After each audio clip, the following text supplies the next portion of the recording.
Ashama akkam jirtu kabajamtoota hordoftoota keenya televezyiinii Faanaa sagantaa afaan Oromoorraatii falmiin paartiileen waltajjii Faanaatiin imaammata filmaataa isaanii bara filannoo torbaffaa 2018 irratti hirmaatan itti dhiyeeffatanii uummataan ittiin wal baranii jalqabeetu kan inni jiru. Guyyaa kanaaf marsaa shanaffaatiin jechaadha paartiileen dhimma qonnaa fi coomsa baadiyyaa irratti dhimmoota xiyyeeffatanii irratti kan walfamanii ta'a jechaadha. Kana irratti paartiileen afur as istiidiyootti argamanii jiru.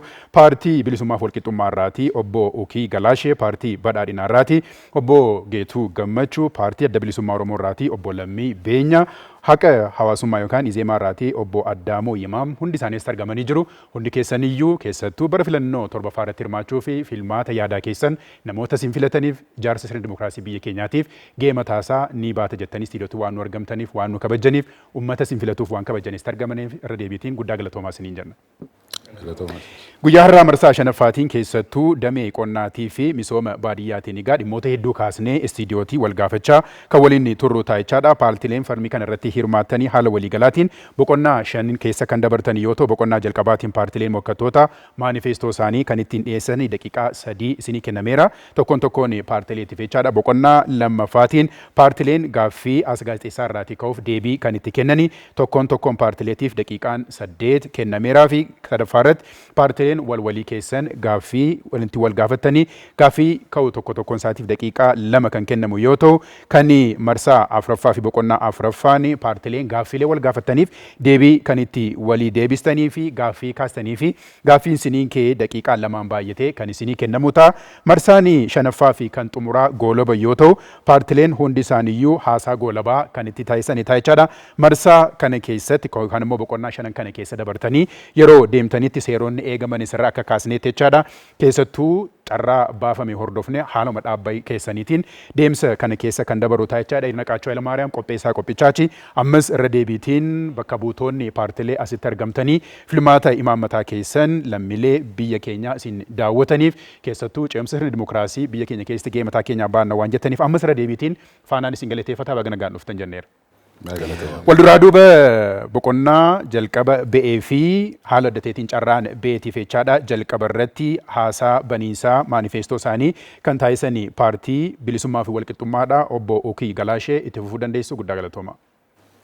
Galatooma.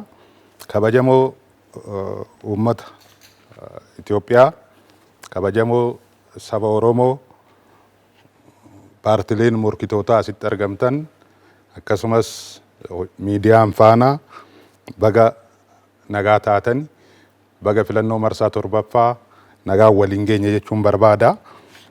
Paartiin Bilisummaa fi Walqixxummaa misooma baadiyyaatii fi qonnaaf xiyyeeffannoo olaanoo kenneet hojjeta. Yoo mootummaa taanee filamne waggoota 5 dhufan keessatti rakkoo yeroo ammaa baadiyyaa fi qonni keenya keessa jiru furuudhaaf imaammata armaan gadii hojiirra ni oolchina. Bu'uuraalee misoomaa babal'isuun kaayyoo keenya isa ijoodha. Tajaajila hawaasummaa diriirsuu, manneen barnootaa fi buufataalee fayyaa bal'inaan ni diriirsina yookiin ni babal'ifna kan amma jiranirra.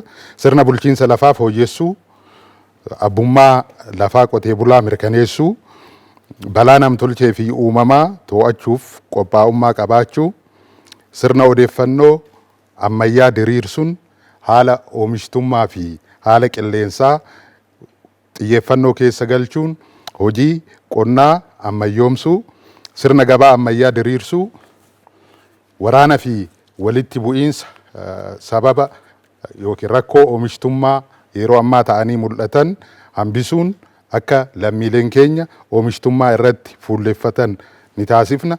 Eegumsa naannoo cimsuu fi magariisummaa yeroo ammaa jalqabame cimsinee itti fufsiisuu, industirii xixiqqaa irraa hanga gurguddaatti baadiyyaatti babal'isuu, keessawuu oomishaalee keenya gara biyya alaatti dheedhii erginu kana sona itti dabaluun gara biyya alaatti erguu akka dandeenyu taasisuu, itti fayyadamummaa bishaanii dabaluu, bishaan jallisii fi bishaan kuusuu akkasumas bishaan lafa jalaa baafnee itti fayyadamuuf akka dandeenyu sirriitti hojjannaa. Qonna gurguddaa kan mootummaanis abbootiin qabeenyatis irratti hirmaatan babal'isuu, horsiisee bultoota godaansaa baasuun qubachiisuu, iddoo qubatanitti tajaajila hawaasummaa babal'isuufiin imaammata paartii bilisummaa fi walqixxummaa keessaa isaan ijoodha. Leenjii ogummaa jireenyaa qotee bulaa fi horsiisee bulaaf kennu, xaa'oo fi galtee qonnaa biyya keessatti oomishu, sanyii filatamaa qotee bulaaf yeroon dhiyeessu, sirna walitti qabiinsa midhaanii yookiin oomishaa fooyyessuu fi investimentii dhuunfaa babal'isuun xiyyeeffannoo imaammata paartii bilisummaa fi walqixxummaati. Paartiin keenya filannoo kana yoo moo'e imaammata kana hojiirra ni oolchaa. Qalamni mallattoo keenyaa qalama filadhaa isiniin jedha. Galatoomaa. Itti aansuudhaan dabaree beeni paartii badhaadhinaatti obbo Geetu Gammachuutti fufuu dandeessu. Baay'ee guddaa galatoomaa Faanaa Broadcasting sagantaa kana qopheessuu keessaniif ulfina guddaa isiniif qabnu isiniif ibsuu barbaada. Kabajamtoota uummata Oromoo, kabajamtoota uummata sabaaf sablammoota Itoophiyaa, duraan dursee baga bara filannoo marsaa torbaffaatiin isin ga'e jechuun barbaada. Guyyaa har'aa paartii badhaadhinaa bakka bu'uun ijjannoo badhaadhinni dhimma qonnaa fi misooma baadiyyaa irratti qabu uummata keenyaaf akka ibsu carraa argadheef gammachuu guddaatu natti dhaga'ama. Paartiin keenya paartiin badhaadhinaa kaayyoo fi mul'ata ifa ta'e qabachuudhaan Itoophiyaa abdii irraa gara ifa qabatamaatti ceesisuu kan danda'e paartii Itoophiyaanotaati. Dinagdeen biyya keenyaa sirnoota darban keessatti sababa qormaatilee caasawaa ta'aniin hedduudhaan sakaalamuudhaan rakkoo keessa akka gale ni beekama. Kanaafuu rakkoo dinagdee biyya keenyaa furuuf rakkoon cabinsa sirnaa furamuu barbaachisaa akka ta'e cimnee amanna.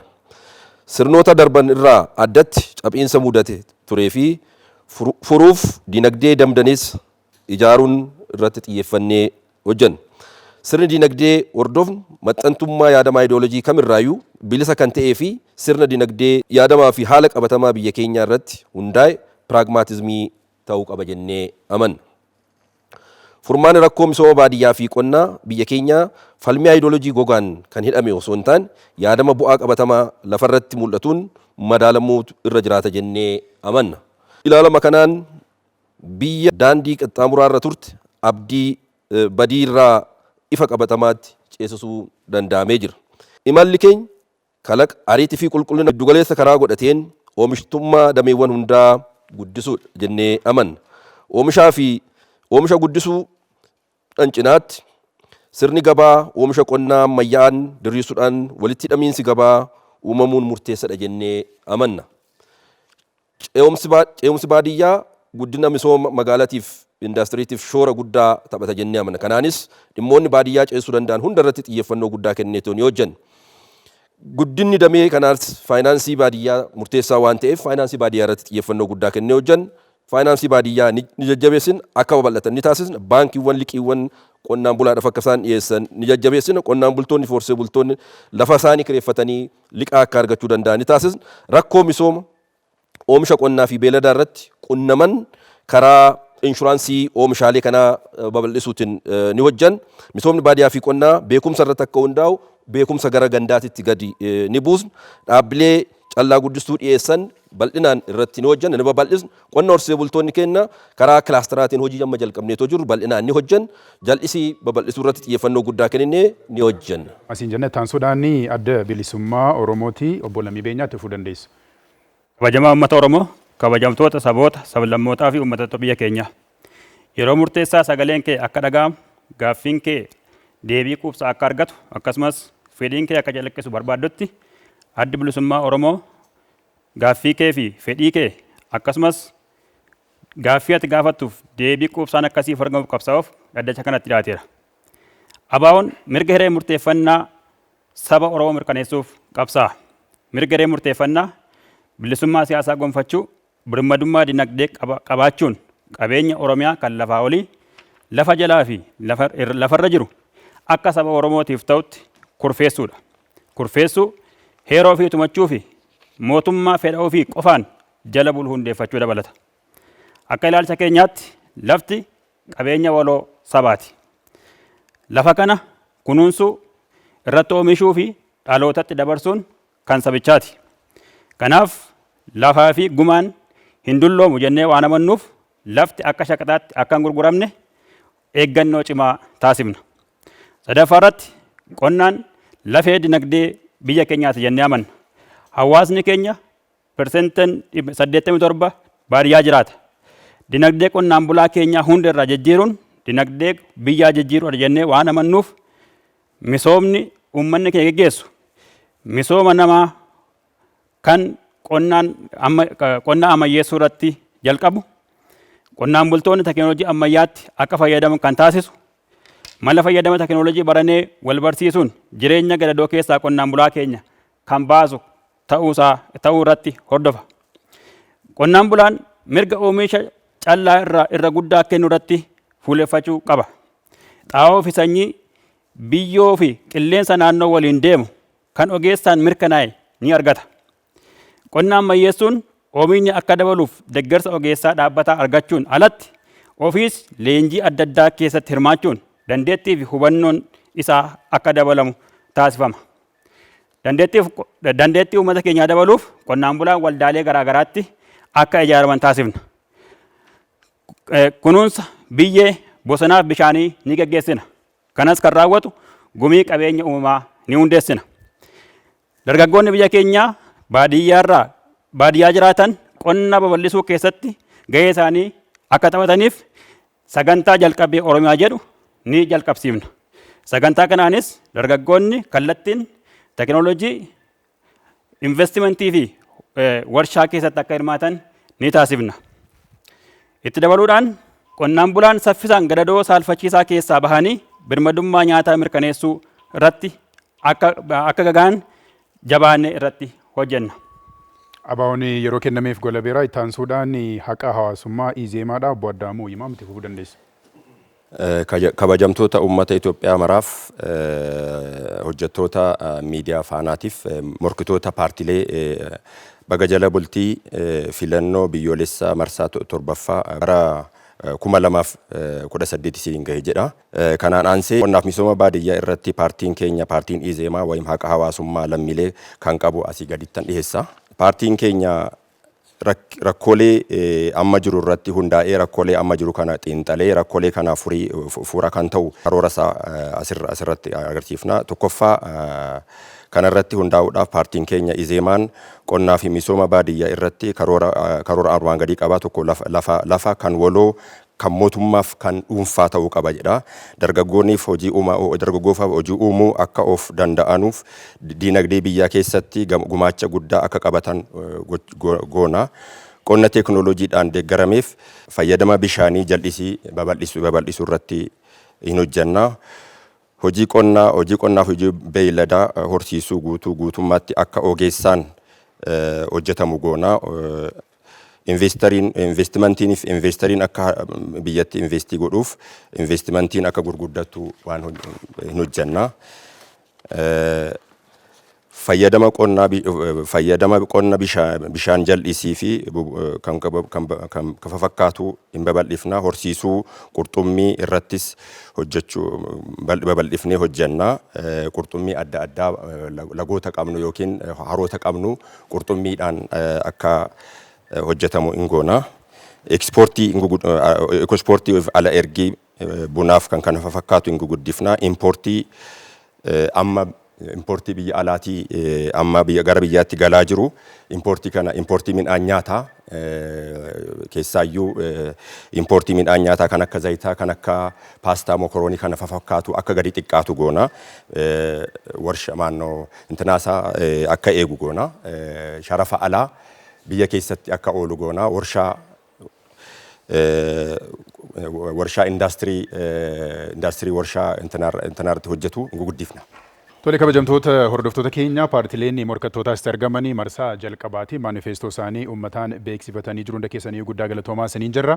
Gara boqonnaa lammaffaa fi kan gaazexeessaan waltajjii irraatii gaaffii kaasuuf deebii yerootti walitti deebisnuu fi deebii walii deebisnuu irra geenye jirrachaadha. Walduraa duuba carraa bu'eenis paartii bilisummaa fi walqixxummaadha jalqaba irratti gaaffii gaafatamuuf deebii kan deebisu ta'ichaadha. Bilisummaa fi walqixxummaan keessattuu imaammata adda ta'een keessattuu damee qonnaatiif qabatee dhufe kana wajjin qabsiisee damee qonnaatiif imaammata haaraa qabatee jira immoo kan amma hojiirra jiru hojiirra oolchannee fudhanneef kaasuu dandeenya. Imaammata haaraa mataa isaa qopheeffatee qaba. Kan amma hojiirra jiru keessaa wantoota gaarii ta'an kan itti fufsiifnu ta'a. Kanneen fooyya'uu qaban ni fooyya'u. Garuu akka paartiitti imaammata mataa keenya qopheeffannee qabna. Maalirratti xiyyeeffata bilisummaa fi walqixxummaan keessatti imaammata qonnaa fi misooma baadiyyaa irratti addatti maal qabatee dhufeera uummataaf? Addatti kan nuti qabannee dhufne qonna keenya ammayyoomsudha. Oomishtummaan amma lafti keenya kennaatii jiru baay'ee gadaanadha. Hektaara tokkorraa midhaan nuti argannu baay'ee gadi aanaadha. Kana qonna ammayyaatti fayyadamuudhaan oomishtummaa isaa guddisuu meeqarraatii meeqatti guddistu yeroo aangoo qabataniiti jee muraasa booddee fulbaana booddee mootummaa taatu meeqarraatii meeqatti guddistu? Amma jiddu galeessan kuntaala 14 oomishaatii jira gara 20tti ol guddifna nuti. Waan addaa maal hojjetaniitu karaa kanatti kan guddistanii bakka tokko tamma kana ol bakka itti argamu hin jiraata. Ammas badhaadhinni yeroo baay'ee kan itti kaasu kana ol amma kuntaala sana olitti bakkeewwan argaman hin jiraatu taanaan kanaan alaa waan fooyya'aa qabatanii dhuftanii maal qabdu akkas taanaan? Bakka hundatti akka akkasitti argamu goona. Sanii ol hanga 40tti isin deema. Amma jalqaba irratti average hanga 20tti ol guddifachuu fi kan karoorfanne. Kan ammoo kan goonu sanyii filatamaa qotee bulaaf dhiyeessuudhaan ogummaa leenjii ogummaa qotee bultootaaf kennuudhaan galteewwan kan akka xaa'oo fi kanneen biroo yeroodhaan gatii madaalawaadhaan qotee bulaan hundi akka argatu taasisuudhaan. Xaa'oo irratti ejjennoo isin qabdan maa inni amma gaafa qabatanii uummanni qonnaan bulaan addatti kan isin gaafatu keessa sadarkaa idil addunyaattis rakkoo guddaa damee kanaa kan ta'e dhimma xaa'oo fi calla guddistuudha. Achirratti ejjennoo isin qabdan maa inni maal hojjennetanii qabatanii dhuftaniitu? Ejennoon nuti qabnu asirratti waan lama tokko xaa'oo uumamaa babal'isuudha. Lammaffaan xaa'oo namtolchee kana biyya keessattis oomishuu kan biyyaa galus to'annaa mootummaatiin ala ta'ee abbootiin qabeenyatis galchanii gatii madaalawaadhaan qotee bulaaf akka dhiyeessan haala mijeessuudha. Kan biraa xaa'oo jee muraasa booddee aangoo qabattu warshaa xaa'oo ammamii ijaarrattanii waadaa galtu moo waadaa sobaati jennee fudhachuu dandeenya? Ji'a muraasa booda aangoo gaafa qabannu bari'uma sana kaanee warshaa hin dhaabna jechuu miti. Waggaa 5 fi kan aangoo qabannee turru waggaa 5 sana keessatti xaa'oo warshaa xaa'oo tokko ni hojjenna. Kan uumamaa kana akka fayyadamaniif leenjii ni kennina siin jedheera. Fakkeenyaaf qonnaan bulaan gaafa isin aangoo qabataniiti gaaffeen isin gaafatu keessaatii ammas gatiin xaa'oo humnaa ol natti ta'eera kan inni jedhu gatii xaa'oo meeqatti gadi naa buustu jedhee isin gaafachuu danda'a. Meeqatti gadi buustuu fi akkamittiin? Kana qarshii hanganatti gadi buusna jedhee amma asirratti siif kaasuu hin danda'u. Aangoo qabachuuf deemtu kan uummanni isin gaafata ammas rakkoodha gaafa fulbaana booddee aangoo qabatanii hojii qonnaatti kallattii man kan seentanii kanaaf uummanni isin gaafata. Gatii madaalawaadhaan dhiyeessinaaf. Gatii madaalawaan meeqa fakkeenyaaf? Kan amma jirurraa yoo xiqqaate parsantii 30 gadi ni hir'isna. Amma paartiin badhaadhinaa bara 2017 bara 2018 birrii biiliyoona 84 waliin keessattuu kiiloo giraama 100 irratti amma birrii 5,000 isaan ol deeggarsa taasisaa kan inni jiru. Kanaan iyyuu tasgabbeessuu hin dandeenye. Kanaanis gatii madaalawaatiin dhiyeessuu hin dandeenye. Eessaa fiddaniitu kan isin uummata kanaaf waadaa seentan? Saamichatu keessa jira. Amma kan mootummaan dhiyeessatii jiru akkaataan itti qotee bulaa bira gahu rakkoo qaba. Mootummaan akka waliigalaatti gargaarsi godhe jiraachuu mala garuu kaadireen gara gadii jiran xaa'oo abbootii qabeenyaa dhuunfaa waliin wal ta'uun kara dabarsu. Qotee bulaan hanga 10,000 argachuu hin dandeenye. Yeroo baay'ee kanaafuu isin meeqaan bira geessu kan isin gaafatu ta'e qonnaan bulaan? Parsantii 30 ni hir'isna. Fakkeenyaaf laf yeroo nuti teenyee haasaa irruu dhiyeessitoonni xaa'oo addunyaa keenyaa Raashaa fi Yukireeniin dabalatee Iraaniin dabalatee wal waraansa cimaa keessa jiran cancalli gabaa balaa cimaa keessa bakka inni jirutti eessaa fiddaniitu addatti kan isin uummata kanaaf dhibbantaa 30 gaditti gadi buustan kan amma sadarkaa idil addunyaatti jiru. Gabaa addunyaa waan ta'eef. Nuti maanifeestoo kana kan qopheeffanne osoo waraanni kun hin jalqabiini. Waraanni immoo ni dhaabbata. Rabbi nurraa haa dhaabusii.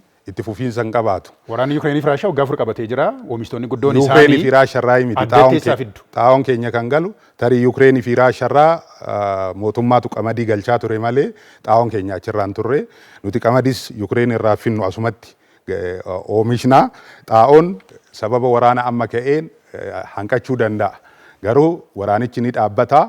Yeroo sanatti karaa gatii madaalawaa ta'een akka galu ni taasisa. Gatii madaalawaa sun meeqadha amma? Gabaa addunyaa irratti karaa adda beeknaa biyya guddachaa jirtu humna keenya beennaa damee keenya beennaa meeqaan dhiyeessituuf? Kan amma jirurraa parsantii 30 ni hir'ifna siin jedheera. Addatti waan fiddanii qabdu addunyaa irratti karaa adda ta'een mootummaa bushitu waan ta'eef dhiyeessa isaa sirreessuudha. dallaalaa fi kaadree jidduudhaa baasanii qotee bulaan akka karaa ifaa fi walaba ta'een argatu yoo ta'u. Bilisummaa fi walqixxummaan aangoo qabateera jennee yoo kaasne yerootti aanutti addunyaa irratti hokkora kaa jiru argaati kan jirru addatti bakki isin jirtan odola irra jirtu moo eessaa fiddanii ture gabaa addunyaa keessa jirtu. Odola shan yookiin karaa galaanaa karaa shaniin ni arganna jennee karoorfannee jirra. Karaa shanan sana keessaa yoo xiqqaate tokko lama isaa ni milkeessinaa. Kanneen itti fayyadamuudhaan karaa fakkeenyaaf baa giddu galeessaa warreen kaanis waraana keessa jiru gatii jennee fi birriima yoo qabaattan iyyuu sadarkaa amma jedhame kanaan addunyaan argachaa jiru waan ta'eef adda teessaa fiduudha gaaffiin keenya uummanni isin gaafata waan ta'eef. Okay, sana sii deebiseera. Waraanni kan yeroodhaaf uumame boru dhaabbachuu danda'a. Torban har'aa dhaabbachuu danda'a. Hin beekamu. Waggaa kanaan aangoo qabattanii keessatti dhufuu dadhabe hoo maal gootu? Yoo dhufuu danda'e xiyyeeffannoon keenya lammaffaan xaa'oo uumamaatti. Waliin ga'uu dandeessu moo waadaati? Waliin ga'u qotee bulaatu waliin gahata. Nuti leenjii kenninaa fi gargaarsa goona fi rakkinni yeroo dhufummoon qotee bulaan keenya akkatti rakkina keessaa bahu ni beekaa. Tolee sirna bulchiinsaa lafaa fi abbaa qabeenyummaa irratti ejjennoon paartii bilisummaa fi walqixxummaa qabu maa inni? Okay, abbaa qabeenyummaa lafaa qotee bulaadhaaf ni mirkaneessina. Keessawuu mirga lafa isaanii qabsiisanii kireessuu akkaataa itti danda'an qabsiisanii baankirraa liqii akkaataa itti argachuu danda'aniin mirga abbaa qabeenyummaa isaanii ni fooyyessina. Lafa baadiyyaa kan qonna malee taa'u garuu misoomuu kan danda'u baay'eetu jira. Kana dargaggoota keenyaaf yeroo ammaa sababa hojii dhabdummaatiin waraana fi godaansan kan dhumaa jiran gurmeessinee akka lafa sana argatanii irratti fayyadaman ni taasifna. Qamadiin addunyaa irratti dhimma siyaasaa, dhimma birmadummaa ta'ee tokko inni jiru ejjennoon paartiin keessan oomisha qamadii irratti qabu maa inni? Okay, oomisha qamadii qofa irratti osoo hin ta'in oomisha midhaanii guddisuu irratti kan nuti xiyyeeffannoo qabnu. Midhaan of danda'uun birmadummaa ofii tikfachuudha. Itoophiyaan lafa bal'aa qabdi, bishaan baay'ee qabdi, humna nama oomishuu danda'u baay'ee qabdi, qilleensi ishii mijataadha. Kana qabaattee nyaatan of dadhabuun salphina. Nuti kana ni furra jenneeti kan abdan. Akkamiin furtu? Akkan amma siin jedheen lafa qonna malee taa'u dargaggootan keenyaaf kennuun akka oomishan gochuun galtee qonnaa dhiyeessuun jallisii babal'isuun jallisii xixiqqaa hanga gurguddaatti babal'isuun akka lammiin keenya midhaaniin of danda'an goona. Horii baay'ee qabna. Horii kana akkaataa itti fayyadama isaa mijeessuun yookiin fooyyessuun akka lammiin keenya oomisha horii irraa fayyadamuu ta'u taasifna. Kanaan jireenya lammii keenyaa fooyyessuu dandeenya jechuudha. Galatoomaa isiniin jenna itti aansuudhaan walduraa duuba dabaree sila beetiin gaaffii ta'anii gaafatamuuf deebii kan deebisu paartii badhaadhinaa Obbo Geetuu Gammachuutiin bakka bu'ee jira. Paartiin badhaadhinaa maanifeestoo isaa fuula 94ffaa irratti qonna hirkattummaa jalaatii baasnee teekinooloojiitiin deeggaramuun lammiileen keenya filatanii soorachuu akka isaan danda'aniif deemsa kana ni baay'isnaa jedheetu kan inni kaasee jiru. Filatee soorachuu fi barbaadee dhabuu gidduutti wal dhiituun yaada hin jiru jennee kaasuu barbaanna. Baay'ee guddaa galatoomii paartiin badhaadhinaa qonni teekinooloojiidhaan deeggaramuutu irra jiraata. Qonni beekumsaan hoogganamuutu irra jiraata. Kan jedhu kallattii guddaa qabateeti kan hojjechaa jiru. Keessumaa'uu uummanni keenya wabii midhaan nyaataatiin of danda'u akkaataa ittiin danda'utti xiyyeeffannoo guddaan kennameetu hojjetamu irra jiraatu. Oomishti kaleessa yeroo tokkicha qofa oomishnu oomisha yeroo tokko qofa osoo hin taane immoo rooba qofa irratti xiyyeeffanneetu hojjetamaatu jiru. Hirkattummaa roobaa jalaa baanee oomisha jal'isiit irratti xiyyeeffannoo guddaa kenneetu hojjechuutu nurra jiraata jennee hojii guddaa jalqabnee jirra. Kanaanis jijjiiramoonni gurguddaan naannoo keenya keessattis biyya keenya keessattis dhufanii jiran. Keessumaa'uu oomishaalee wabii midhaan nyaataa mirkaneessuu danda'anii fi oomishaalee eenyummaa biyyaa fi birmadummaa biyyaa keenyaa mirkaneessuu danda'an irratti immoo xiyyeeffannoo guddaa godhee kennee hojii guddaa hojjechaatu jira. Kuni kan dhufaatu jiruun hirkattummaa roobaa jalaa bahuutu nurra jiraata jennee Obbo Geetuu uummanni garuu kan isin gaafachaa jiru haala amma isin kaastaniin milkiiwwan amma ba'anii kunneen uummanni filatee akka inni sooratu taasisee jira. Taasisne kan isin jettan uummanni garuu filatee nyaachuu qofa osoo hin taane barbaanneeyyuu argachuu hin dandeenye jedheetu kan inni kaasee jiru. Wal dhiittaa yaada kana gidduu jiru akkamittiin araarsa paartiin badhaadhinaa? Oomishni biyya kana keessatti naannoo keenyarra qofa osoo hin taane biyya kana keessatti oomishamaatu jiru. Ragaawwan idil addunyaa dhaabbilee idil addunyaa mul'isaniin oomishni bal'inaan guddachaa dhufee jira. Oomishtummaan lafa keenyaa guddattee dhufee jira. Akkasumas yeroon oomisha nuti itti oomishnu dabalee jira jechuudha. Kanarraa kaanee inni guddaan sirriitti paartiin keenya xiyyeeffannoo guddaa kenneetu hojjechaatu jiru. Oomisha haa dabalaatoo jiraannu malee oomishni dabalaatoo jiraannuu fi baay'inni uummataa waggaa waggaadhaan dabalaatoo jiru walgituutu irra jiraata waan ta'eef kanaaf hirkattummaa roobaa jalaa baanee rooba. Kanaaf garaagarummaan jira jechaadha filatee soorachuu fi barbaadee dhabuu gidduu garaagarummaan jira inni fudhachuu dandeenya paartiin badhaadhinaa kanatti amanee yeroo itti aanutti maal hojjechuu yaadaa jira. Paartiin badhaadhinaa filatee uummanni keenya soorachuu akkaataa danda'u iddoowwan agiroo ikolojiidhaan adda baasnee jiru irratti bakka oomishti irratti ta'uu danda'u. Callisneetu oomisha waliigalaa bakka hunda irratti osoo hin taane agiroo ikolojiidhaan addaan baasnee achirratti hojii guddaa hojjechuutu nurra jiraata. Yoo hojjennu immoo xiyyeeffannoo nuti kenneetu hojjechuu nurra jiraatu tokkoffaa makaanaayizeshiniitti fayyadamuutu nurra jiraata. Sangaa jalaa qonnaan bulaa qambarii irraa buusne qonnaan bulaan makaanaayizeshiniidhaan tiraaktaraan kombaayinaan harvestariin akka inni hojjechuu danda'uuf jalqabbii guddaa qabna. Jalqabbii guddaa kana jabaannee cimsinee itti fufuutu nurra jiraata. Gaaffiin biraa wabii nyaataa mirkaneessuudhaaf fi sagantaa maaddii guutuutiin horsiisa beelladaa fi warreen kaan irratti hirmaannaa guddaa godhameenii hojiin guddaan galmeen guddaan galmaa'etu kan inni jiru jettanii kaasanii jirtu. Haa ta'uyyuu malee ammas namni hanqaaquu bitachuun qananiitti ta'ee jira. Lukkuu bitachuun qananiitti biteetu kan inni jiru. Milkiin galmaa'ee gama wabii nyaataatiin eessaa dhufe reedhe namni gaafatu jira. Baay'ee guddaa galatoom. Wabii midhaan nyaataa mirkaneessuudhaaf dameewwan qonnaa hunda isaati irratti xiyyeeffannoo guddaa kenneetu hojjechuutu nurra jiraata jenneet qabanneetu hojjechaatu jira. Hojjechuudhaanis immoo jijjiiramoonni mul'achuu jalqabaniitu fakkeenyaaf gama beeladaatiin beelada lakkoofsa qofa kanaan dura lakkaa'atoo deematoo turre keessa beelada kana lakkoofsa jalaa baasuudhaaf karaa inisheetiiviitiin bocamee hojiin hojjechuu jalqabne jira. Kanarratti mala namaatiin loon diqaalomsuu irratti bal'inaan qonnaan bulaan horsee bulaan keenya bal'inaan hojii kana jireenya lammiilee hammam jijjiiree jira lammiileen akkamis hin jettanii kan sirriitti hanqaaquu barbaadanii bitachaa jiru ayyaanuma kana irratti illee fudhannee amma birrii 30 bakka itti gurgurame bakka itti dhibame mataa isaa illee jiraata bu'aan erga kanaan dhufeeti inisheetiivii kanaan dhufeeti hawaasa bareessa geenne kaasuu dandeenya milkiin kun inisheetiivoota kanaan bu'aawwan gurguddaan dhufanii jiru dhugaa dubbachuudhaaf argaatoo qaamanis lafaanis irrattis argaatoo fakkeenyaaf oomisha killee irratti bara 2012 paartiin badhaadhinaa aangoo yeroo qabatu irraati kaasee akka 2017tti dhibbantaa 223tiin dabalee jira oomishni killee sadarkaa biyyaatti aannan liitirii biiliyoona 4.4 irraati gara biiliyoona 13.1tti ol guddatee jira lukkuun kan bara 2012 irraati dhibbantaa kan toonii 48 irraati gara toonii 190tti ol guddatee jira jedha. Killee bitachuunis hanqaaquu bitachuunis ayyaana kanatti dabalee san irra bakka tureetti qananii ta'etu kan inni jiru faallaan ta'u uummanni erga arganneeti jijjiiramicheessa jira. Ragaan ati kaasatoo jirtu ragaa baay'ee sirrii fi ragaa dhugaa irratti hundaa'edha. Amma kan jechaatoo jiru tokkoffaa sirni nyaataa keenya jijjiiramuutu irra jira jenneet uummata keenya barsiisatoo jira. Nuti wabii midhaan nyaataa qofa osoo hin taane wabii midhaan nyaataattis mirkaneessaa sirna nyaataattis mirkaneessuutu nurra jiraataa jenneet hojjechaatoo jira. Kanaaf immoo inni guddaan xiyyeeffannoo kenneet hojjechuu nurra jiraata oomishtummaa dabaluu. Oomishtummaan kan killeettis dabalamuutu irra jiraata, kan midhaanis dabalamuutu irra jiraata, kan aannanii, kan foonii dabalamuutu irra jiraata. Lakkoofsa hedduutiin dabale garuu manni argachaa jiru guddaan kennameetu. Lakkoofsa qofa osoo hin taane qabatamaadhaan akka silasii kaasuudhaaf yaali lakkoofsi oomishaatis dabalee jira, uummannis dabalaatu jira. Lakkoofsa uummataatii fi oomisha dabalu kana walgitiin sun immoo xiyyeeffannoo guddaa barbaada. Kanaaf paartiin badhaadhinaa irra guddaa irratti kan xiyyeeffachuu nurra jiraatu teknoolojii irratti xiyyeeffachuutu nurra jiraataa jenneetu kan hojjechaatu jiru. Fakkeenyaaf lukkuu irratti amma hanqaaquun bal'inaan akka oomishamuu danda'amuuf biyya keessatti giraand paarenti kan jedhamu biyya keessatti kan kanaan dura hin turre paartiin badhaadhinaa galchee jira. Isa sana fudhannee garuu jireenya lammiilee irratti jijjiiramni tokko iyyuu jijjiiramoonni gurguddaan bakka dhufu itti jirutu jira. Fakkeenyaaf gatiin hanqaaquu gaafa dabalu maaliif dabale kan jedhu laaluun baay'ee barbaachisaadha jedhee tanan amanaa jechuudha.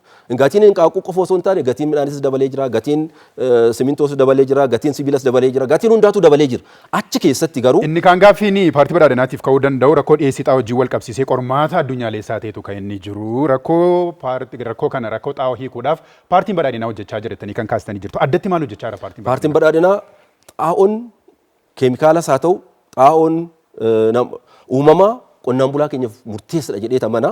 Isarratti xaa'oo uumamaa irratti bal'inaan kompoostii qopheessuu irratti xiyyeeffannoo guddaa kenninee uummanni keenya yeroo ammaatitti bal'inaan hojjechaa jira. Xaa'oo keemikaalaatiin wal qabatee xaa'oo biyya alaatti irraa galchinu qofa osoo hin taane xaa'oo biyya keenya keessatti oomishitu nurra jiraata jennee hojii guddaa jalqabnee jirra. Sochiin kun bara filannoo itti aanu kana keessatti guutumaan guutuutti xumuramee uummata keenya bira akka inni gahu shakkii tokko hin qabnu. Fakkeenyaaf warshaan xaa'oo Daangootee fi mootummaan waliin hundeessanii hojjetama jedhamee kan jiru ji'a 40 yookaan immoo waggaa 3 ji'a 4 keessatti yookaan immoo waggaa 3 walakkaa keessatti kan inni xumurama jedhamee yaadamee jiru. Paartiin badhaadhinaa fulbaana booddee mootummaa yoo ta'e waggaa 3 walakkaa booddee qaqqabaa jechaadha. Waggaa tokkoof walakkaa sana keessatti warshaan hin xumuramne uummataaf maal fidee dhufuu danda'a inni kaasuu dandeenya? Tokkoffaa xaa'oo uumamaa amma jalqabneetoo jiru bal'inaan uummanni keenya akka inni oomishu gochuudha. Jalqabee jira uummanni keenya bal'inaan xaa'oo uumamaa irratti hojii gurguddaa jalqabee jira. Isarratti sirriitti xiyyeeffannoo addaatiin karaa saayinsawaatiin hin gaggeessin. Gama biraatiin bittaan xaa'oo biyya alaatti irraa galchinu amma sanatti wanti dhaabbatu hin jiru jechuudha. Isarratti gatiin gabaa addunyaa uummata keenya irratti dhiibbaa fiduu waan danda'uuf akka ati sila kaasatoo turte mootummaan badhaadhinaa yeroo ammaatitti sabsiidii guddaa godhuudhaan qonnaan bulaa keenyaaf xaa'oon akka dhiyaatu taasisaa jira. Isas ammas cimsineetoo itti fufnaa jechuudha. Dhimmi kaanii dhimma qamadii wajjin wal qabsee jiru wabii nyaataan of danda'u wajjin wal qabsiise paartiin badhaadhinaa qamadii ruuzii kuduraa fuduraa dabalatee warreen kaan irratti oomisha guddaatiin galmee hedduu galmeesseetu kan inni jiru jechuun kan inni kaafamee jiru. Oomishni qamadii gatii daabboo uummataa hin hir'isne eessaati kan inni dhufe eessa ga'ee jira jedhees kan namni isin gaafatu jira. Kana kanuma hinqaaquu sana wajjin walitti qabsiisee ilaaluun hin danda'amu. Paartiin badhaadhinaa oomishti bal'inaan akka inni oomishamuuf taasisaa jira. Bal'inaan oomishamuu kana keessatti qamadiin oomisha callisneetoo qonna irratti oomishnu qofa osoo hin taane qamadiin birmadummaa biyyaati, maalummaa biyyaati. Qamadii kaleessa biyya alaatti irraa galchaa ture mootummoonni darban paartiin badhaadhinaa isa dhaabe jechuudha. Isa kana hojii kana hojjechaa jiru kanaan birmadummaan biyya keenya, eenyummaan biyya keenya, kabajni biyya keenya akka deebi'u taasisee jira jechuudha. Kana irratti homaa shakkii tokkollee wanti uumamu jiraachuun irra hin jiraatu jechuudha. Qamadii kaleessa biyya alaatti irraa galchaa jiru biyya keessatti oomishnee of danda'aa jirra. Qamadii biyya keessa oomishni kana uummanni keenya magaalaa akka inni soorachuu danda'uuf sirna gabaa diriirsineefii jirra. Sana keessatti uummanni keenya argachaa jira jechuudha. Ammas hojii guddaan hojjechuun nurra jiraatu oomishtummaa irratti xiyyeeffannee hojjechuun nurra jiraata kan jedhu ejjennoo guddaa qabatee deemaa jira. Paartiin badhaadhinaa yeroo kennamee fi golabee jira itti aansuudhaan paartii adda bilisummaa Oromooti obbo Lammii Beenyaatiin hoogganama gaaffilee asirraatii ka'aniif deebii kan deebisanii ta'a jechaadha. Abaa'oon ijoottonni muraasaatiin booddee mootummaa yoo ta'e damee qonnaatiif waan haaraa maal qabatee dhufee jira? Waan haaraa nuti qabannee jirru inni guddaan qonnaan bulaan keenya birmadummaa dhugaa argachuu qaba kan jedhudha. Mala qonnaa ammayyeessuu irratti ni fuulleffannaa. Akkuma beekamu qonnaan bulaan keenya waggaa 2000 gindiidhaan qotaa ture. Ammas gindiidhaan qotaa jira. Qonnaan bulaa keenya mala isa gindiidhaan qotamu kana keessaa baafnee teekinooloojii xixiqqaadhaan akka inni oomisha isaa qotachuu danda'u barsiisuu. Akkuma kanas dhiyeessii meeshaalee kana irratti dhiyeessuufiidhaan qonnaan bulaa keenyaan gahuu irratti ni fuulleffannaa jechuudha. Inni kan biraan kana keessatti nuti sagantaa jalqabbii Oromiyaa jedhu ni jalqabna. Sagantaan jalqabbii Oromiyaa jedhamu kun dargaggoonni baadiyyaa keessa jiran ijaaramanii qonna babal'aa keessatti akka hirmaatan, daldala keessatti akka hirmaatan, intarpiraayisii garaagaraa keessatti akka hirmaatanii fi jireenya isaanii akkaataa itti fooyyeffachuu danda'an irratti adda bilisummaa Oromoo fandii mataasaa ni ramadaafi jechuudha. Fandii kana keessatti mootummaa taanee hanga waggaa 3 gidduutti sagantaa jalqabbii Oromiyaa kana hojii keessa seensifnaa jechuudha inni dura. Kanaaf nuti imaammata qonnaan bulaan birmadummaa dhugaa qabaatanii biyyoo isaaniitii fi qilleensa naannoo isaaniitii wajjin kan oolu oomisha mataa isaanii akkaataatti oomishuu danda'an oomisha ofii isaaniitti filatanii fi dabalatee immoo ogeessaan deeggaramanii akkaataatti oomishuu danda'an irratti kallattii ni keenyaaf jechuudha. Yeroo ammaa kanatti akkuma beekamu mootummaan qamadii qofa akka inni qotu dhiibaa jira qonnaan bulaa. Kun immoo birmadummaa qonnaan bulaan sun ofii isaati qe'ee irratti murteeffachuu qabu sana daangessee inumaayyuu qonnaan bulaan keenya fedhii akka qabu qonnaan bulaan qamadiin erga fayyadeeti qamadii sadarkaa idil addunyaatti dhimma murteessaa hammateetti qonnaan bulaan hamma irraa fayyadameetti rakkoon inni qabu maayini qamadii murteessa. Mootummoonni biyya kana bulchanii Haile Sillaasee irraa jalqabee maraammartoo callaa tokko qofa yookiin immoo waan crop syndrome jedhu hordofu. Fakkeenyaaf Haile Sillaaseen buna qofa jechaa ture, Dargiin boqqolloo qofa jechaa ture, Ihaadig saliixee qofa jechaa ture. Mootummaan badhaadhinaa immoo yeroo ammaa kanatti qamadii qofa jechaa jira. Inni kun qonnaan bulaa keenya baay'ee miidha. Haala qilleensa naannoo isaa irratti hundaa'e fakkeenyaaf baallee naannoo suni qamadiitiin erga beekameeti. Warreen kaanis akka kanaatti beekamaniiti. Qamadii yoo oomishan maayini rakkoon isaa? Abaaboon kana jijjiiramutti fufsiisa. Qamadiin inumaayyuu midhaan qilleensa filatudha. Fakkeenyaaf gammoojjiitti ho'a dandamachuu hin danda'u. Qamadiin midhaan baddaa barbaadudha. Midhaan biyyoo gurraacha. Qamadii fakkeenyaaf oomisha baay'ee barbaachisaadha. Birmadummaa biyyaa wajjin wal qabata gatii ta'ee fi ejjennoon paartii ABO maal inni kaasuu dandeenya asirratti? Birmadummaan biyyaa birmadummaa uummataatii wajjin wal faana deema. Mootummaan tokko birmadummaa uummataa sarbee. Uummanni oomishaan of hin dandeenye birmadummaa qabannee kaasuu dandeenya. Uummanni mirga sanyii ofiisaatii barbaadu, midhaan ofiisaatii barbaadu filatee oomishachuu qaba. Yoo boqqolloo barbaade boqqolloo oomishachuu danda'utu irra jiraata ogeessaan deeggarame, yoo qamadii barbaade qamadii, yoo xaafii barbaade xaafii. Fakkeenyaaf haala qabatamaa amma jiruun gammoojjii Oromiyaattis gammoojjii Itoophiyaa barreekaanis Affaariin dabalatee qamadiin oomishamaati kan inni jiru. Oomishanii maayini rakkoon isaa ABO'n hin dhaabsisamutti fufsiisa. Bakka sanatti midhaan qamadii caalaa oomishtummaa kennan jiru. Fakkeenyaaf Bisingaa, kan biyya kana naannoo gaanfa Afrikaa kanatti beekame, boqqolloo kan gaanfa naannoo kanatti beekame, qamadiin gammoojjiitti hin ta'u, because hoo hin dandamatu waan ta'eef. Iddoo sanatti maaltu barbaachisa kan jedhu qonnaan bulaansi kan itti bare lafti naannoo sanatti. Affaaritti isa biqile akkam gootu akkam biqilchine gootu maal gootu? Hin biqiluu miti garuu oomisha irra caalaa callaa kennutu jira. Isarratti fuuleffannaa jechuudha nuti. Lafa muraasa irratti oomishuun qofti kan gaaffii uummataa yookaan immoo dhiyeessii amma uummata irraati kaa jiru sana galmaan ga'uu danda'a jettanii kaasuu. Qamadii qofti gaaffii uummataa deebisuu danda'u. Qamadii qofti fakkeenyaaf fedhiin qamadii baay'ee guddaadha. Qamadiin daabboo qofaa miti kan itti fayyadamu. Bakkeewwan garaagaraatti oomisha garaagaraatti fayyaduu danda'a. Lafa qabnu sanaa wajjin qabseef bakka lafa xiqqoo irratti akkamittiin oomishamee fedhiin uummata sanaa qaqqabuu danda'a. Fedhiin uummanni qamadii qofa miti kan fedhu. Biyya kana keessatti akkuma beektan boqqolloo ni fedha, xaafii ni fedha, daakujjaa ni fedha, garbuu ni fedha. Fedhiin isaa garuu wal caala. Fedhiin waliin caalu. Fedhiin akkataatti uummanni barateera. Kanaaf qamadiin mootummaatu oomisha siyaasaa godhe. Inni kun immoo akkuma mootummoota darbanii midhaan tokkotti rarra'uudhaan midhaan tokko qofa filatee meeshaa siyaasaa godhatee itti fayyadamu waan ta'eef malee uummanni midhaan isa tokko midhaan isa kaan caalchifatee. Addunyaan garuu meeshaa siyaasaa godhatee itti fayyadamaa jirti. Gatii ta'ee fi ABO'n fulbaana booddee aangoo gaafa qabatuutti oomisha sadarkaa sanaan waggaa 5 isinii kenname keessatti biyyuma keessatti oomishna moo akkamittiin fiduu dandeenya jettanii yaaddu isin fedhii uummataa kana? Waan addunyaan qamadii meeshaa siyaasaan godhanne iddoo sanatti biyyoota western country keessatti haala qilleensa isaaniitii wajjin kan deemuu fi iddoo sanatti oomishamuu kan danda'u qamadii waan ta'eefidha. Kanaaf biyya keenya keessatti immoo oomisha garaagaraatu oomishamuu danda'a. Isa kana uummanni keenya birmadummaa mataasaa qabaatee filatee oomishachuu fi gabaatti dhiyeeffachuuf gurgurachuu danda'uuti qabaa jechuudha. Waan nama gaddisu keessa qonnaan bulaan biyya kana amma qamadii qofa akka qotu dirqamsiisamuu qofa miti. Gatii mootummaan kenneefiin akka gurguratu dirqamsiifameeti. Kaabidireen isin gaafa aangoo qabatanitti kan akkamtiin sirreessan itti kaastu qeequraatiin kan darbe. Nuti qonnaan bulaa irratti aangomsuu irratti hojiin keenya inni guddaan. Kanaaf immoo waldaa qonnaan bulaa hundeessina. Waldaan qonnaan bulaa kun oomisha isaa calleeffachuu, gabaa qopheeffachuu, gabaa isaa irrattis mootummaa wajjin dhaabbatoota midhaan bitanii wajjin nagosheet godhee birmadummaa isaa mirkaneeffachuu danda'uuti qaba jennaan. Sirna bulchiinsa lafaa irratti ABO'n ejjennoo inni qabu maayini inni aangoo yeroo qabatutti. Lafti kan dhaloota sadiiti jennee amanu nuti. Lafti kan dhaloota darbanii, kan dhaloota ammaatiif, kan dhaloota itti fufaniiti. Lafti kan irra qonnu qofa miti. Aadaa keenya, afaan keenya, seenaa keenya, eenyummaa keenya baata. Kanaaf lafti akka barbaadametti gurguramu. Gaafa aangoo qabatanii lafti kan eenyu taatanii kaastu isin? Lafti kan qonnaan bulaati. Mootummaan garuu qonnaan bulaan sun sirnaan dabarsee yeroo barbaadetti dabarsee akka inni hin gurgurreef mismanaa akka hin gooneef immoo to'annoo ni kenna. Gaaffii inni kaan mootummaa gaafa taatanitti uummanni isin gaafatuu fi addunyaafis mataa bawwuu guddaa ta'e keessaatii dhimmi calla guddistuu fi xaa'oon keessatti argama. Gaaffii kana akkamittiin deebisuuf yaaddaniitu gaafa aangoo qabattani? Akkuma jedhee xaa'oon monopoolii mootummaatiin olaantummaa mootummaatiin waan qabameef xaa'oon akka meeshaa siyaasaatti biyya kana keessatti waan ilaalameef. Mootummaa gaafa taatanii bittanii uummataaf irraabsistan immoo maa inni gaaffiin sama asirratti? Mootummaan inumaayyuu dirqama xaa'oo bituu hin qabu. Xaa'oo bituu kan qabu abbootii qabeenyaatu jira. Sirnaan nagosheet goone gatii gadi aanaa ta'een akka isaan bitanii qonnaan bulaa keenya biyyi isin hoggantanii biyya Itoophiyaa jedhamtu biyya harka qalleessa iddoon itti baay'ate siistamni diinagdeensaa asuma beennu sana abbootii aangoo yookaan abbootii qabeenyaa hammamiiti xaa'oo sadarkaa addunyaatti siyaasa addunyaa dabsaa jiru siyaasa addunyaa karan taanetti geessaa jiru sana keessa seenanii sadarkaa kamiini kan isaan biyyatti fiduu danda'an? Xaa'oon siyaasa addunyaa jeeqaan jiru hangammaatti biyya keenya keessatti garuu siyaasa jeeqeera maaliif mootummaatu meeshaa siyaasaa godhate yoo qonnaan bulaan mootummaa deeggaruu dide xaa'oon kennuuf. Isa kana qofa miti. Cheeyinitti xaa'oon mootummaa fakkeenyaaf dhiyeessii xaa'oo irratti maal hojjetu gaafa mootummaa taatanitti? Dhiyeessii xaa'oo irratti maal gootu? Hojii maal hojjetu gaafa mootummaa? Xaa'oon baay'inaan mootummaan gahee mataa isaanii taphata bittaa irratti garuu irra guddaa abbootiin qabeenyaa gatii gadaanaadhaan bitanii akka isaan uummata qaqqabsiisan to'annoo mataa keenyaa ni goonan. Gatiin gadaanaan meeqa fakkeenyaaf? Gabaa addunyaa irratti karaa bilisa ta'een akkamittiin dhiyeessuu dandeessu?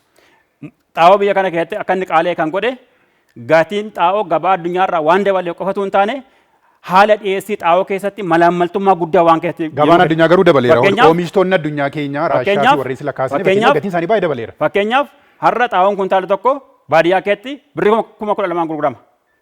Xaa'oon garuu har'a gabaa addunyaa irratti 6,000 hin darbu. Nuti gatii 6,000 sanaan qonnaan bulaanis abbootii qabeenyaatti wajjin nagosheet godhe akkasatti argachuu danda'u irratti hojjenna jechuudha. Malaammaltummaa adeemsa kana keessa dhabamsiisuudhaa fi olaantummaa mootummaa kana keessatti akka qoodan xabanne shoora mataa keenyaa xabannaa jechuudha. Yeroon keessa waan goola ba'ee fi guddaa galatoomaa isiniin jenna. Itaan Suudaan paartii haaqa hawaasummaa Izeemaadha gaaffilee asirraati kaaniif deebii kan deebisu jechaadha. Izeemaan gaaffii jalqaba irratti gaaffiin ka'uu fi damee qonnaa teekinooloojiin deeggaruuf sanyii filatamaa fi xaa'oo gatii gadi aanaatiin ni dhiyeessinaa jedha maanifeestoo isaa irratti. Filannoof jecha waadaa soobaa galtummaa uummataaf akkamittiin gootu jedhu gaaffiin keenya jalqaba. Tokkoffaa xaa'oo warshaa xaa'oo biyya keessatti hin hundeessina jenneeti karoorfanne. Warshaa xaa'oo biyya keessatti kun yeroo fudhachuu danda'a. Garuu yeroodhuma muraasa yeroo gabaabaa irratti warshaa xaa'oo biyya keessatti hundeessina jenna. Lammaffaa xaa'oo uumamaa akka produusii godhamus waan dandeenye goona. Xaa'oo uumamaa baay'inaan akka produusii godhamus deeggarsa barbaachisaa goona jechuudha. Kanarratti kan intinaa jennu amma yeroodhaa fi xaa'oon gatiin xaa'oo baay'ee gadi ol ka'aa gatii ta'eef akkam gootaniitii raabsuu dandeessanii akkam gootanii intinaa jechuu dandeessanii wanti jedhamu dhufuu danda'a. Xaa'oon qonni biyya kanatti damee biyya kanaati. Kanaa jennaan qonna malee jiraachuu hin danda'amu, nyaata malee jiraachuu hin danda'amu. Wama hunda dhiifnee duraan dursinee qonna baadiyyaaf xiyyeeffannoo guddaa kennina. Tarsiimoon keenyas fakkeenyaaf gaafa mootummaa taatanii akkuma isinii kaasee dhimma xaa'oo irratti qonnaan bulaan isinii kaasa. Amma yaadni isin dhiyeessaa jirtan qonnaan bulaaf yaada ta'uudha waan ta'eef teekinooloojiitiin deeggaramtanii xaa'oo gatii gadi aanaatiin paartii badhaadhinaa irratti sila kaasee jira. Paartiin badhaadhinaa yoo xiqqaatee kiloogiraama 100 irratti hamma birrii 4,500 deeggarsa taasisuutiin biiliyoona 84 baay'isuutiin deeggarsa taasisee fideeyyuu dhaqqabsiisuu hin dandeenye waliin ga'uu hin dandeenye. Isin immoo gatii gadi aanaatiin kan isin jettan gabaa addunyaa irraati karaa adda ta'een eessaa fidaniitu isin gatii gadi aanaatiin kan isin uummataaf kennitan. Tokkoffaa gargaarsa godhuudha xaa'oo kana irratti jechuudha. Gargaarsa kan biraarra kan jiru waan jiru dhiifne waan jiru kaafne gargaarsa gara kana irratti gara xaa'oo irratti. Fakkeenyaaf cuftanii gara kanatti fiddu seektara irraati fuutu moo eessaa fidanii? Hin cufuutu hin ta'ini gara caalaa gargaarsa amma yeroodhaaf gargaarsa godhamuu qabu gargaarsa goona. Eessaa fidanii gargaarsa gootu? Waan danurraa maaliif amma waan seektara biraarraa waan akka karaa waan akka kan biraarraa kan jirurraa kaafne bajeta guddaa akka ramadamu irratti gooneeti gargaarsa goonaaf. Misoomni baadiyyaa daandiin barbaadu. Misooma baadiyyaa misoomni daandiis tokko baadiyyaa. Maarii achirraati fuutu taanaan warra kaan irraati akkamittiin hin irrattu isa kaan irraati.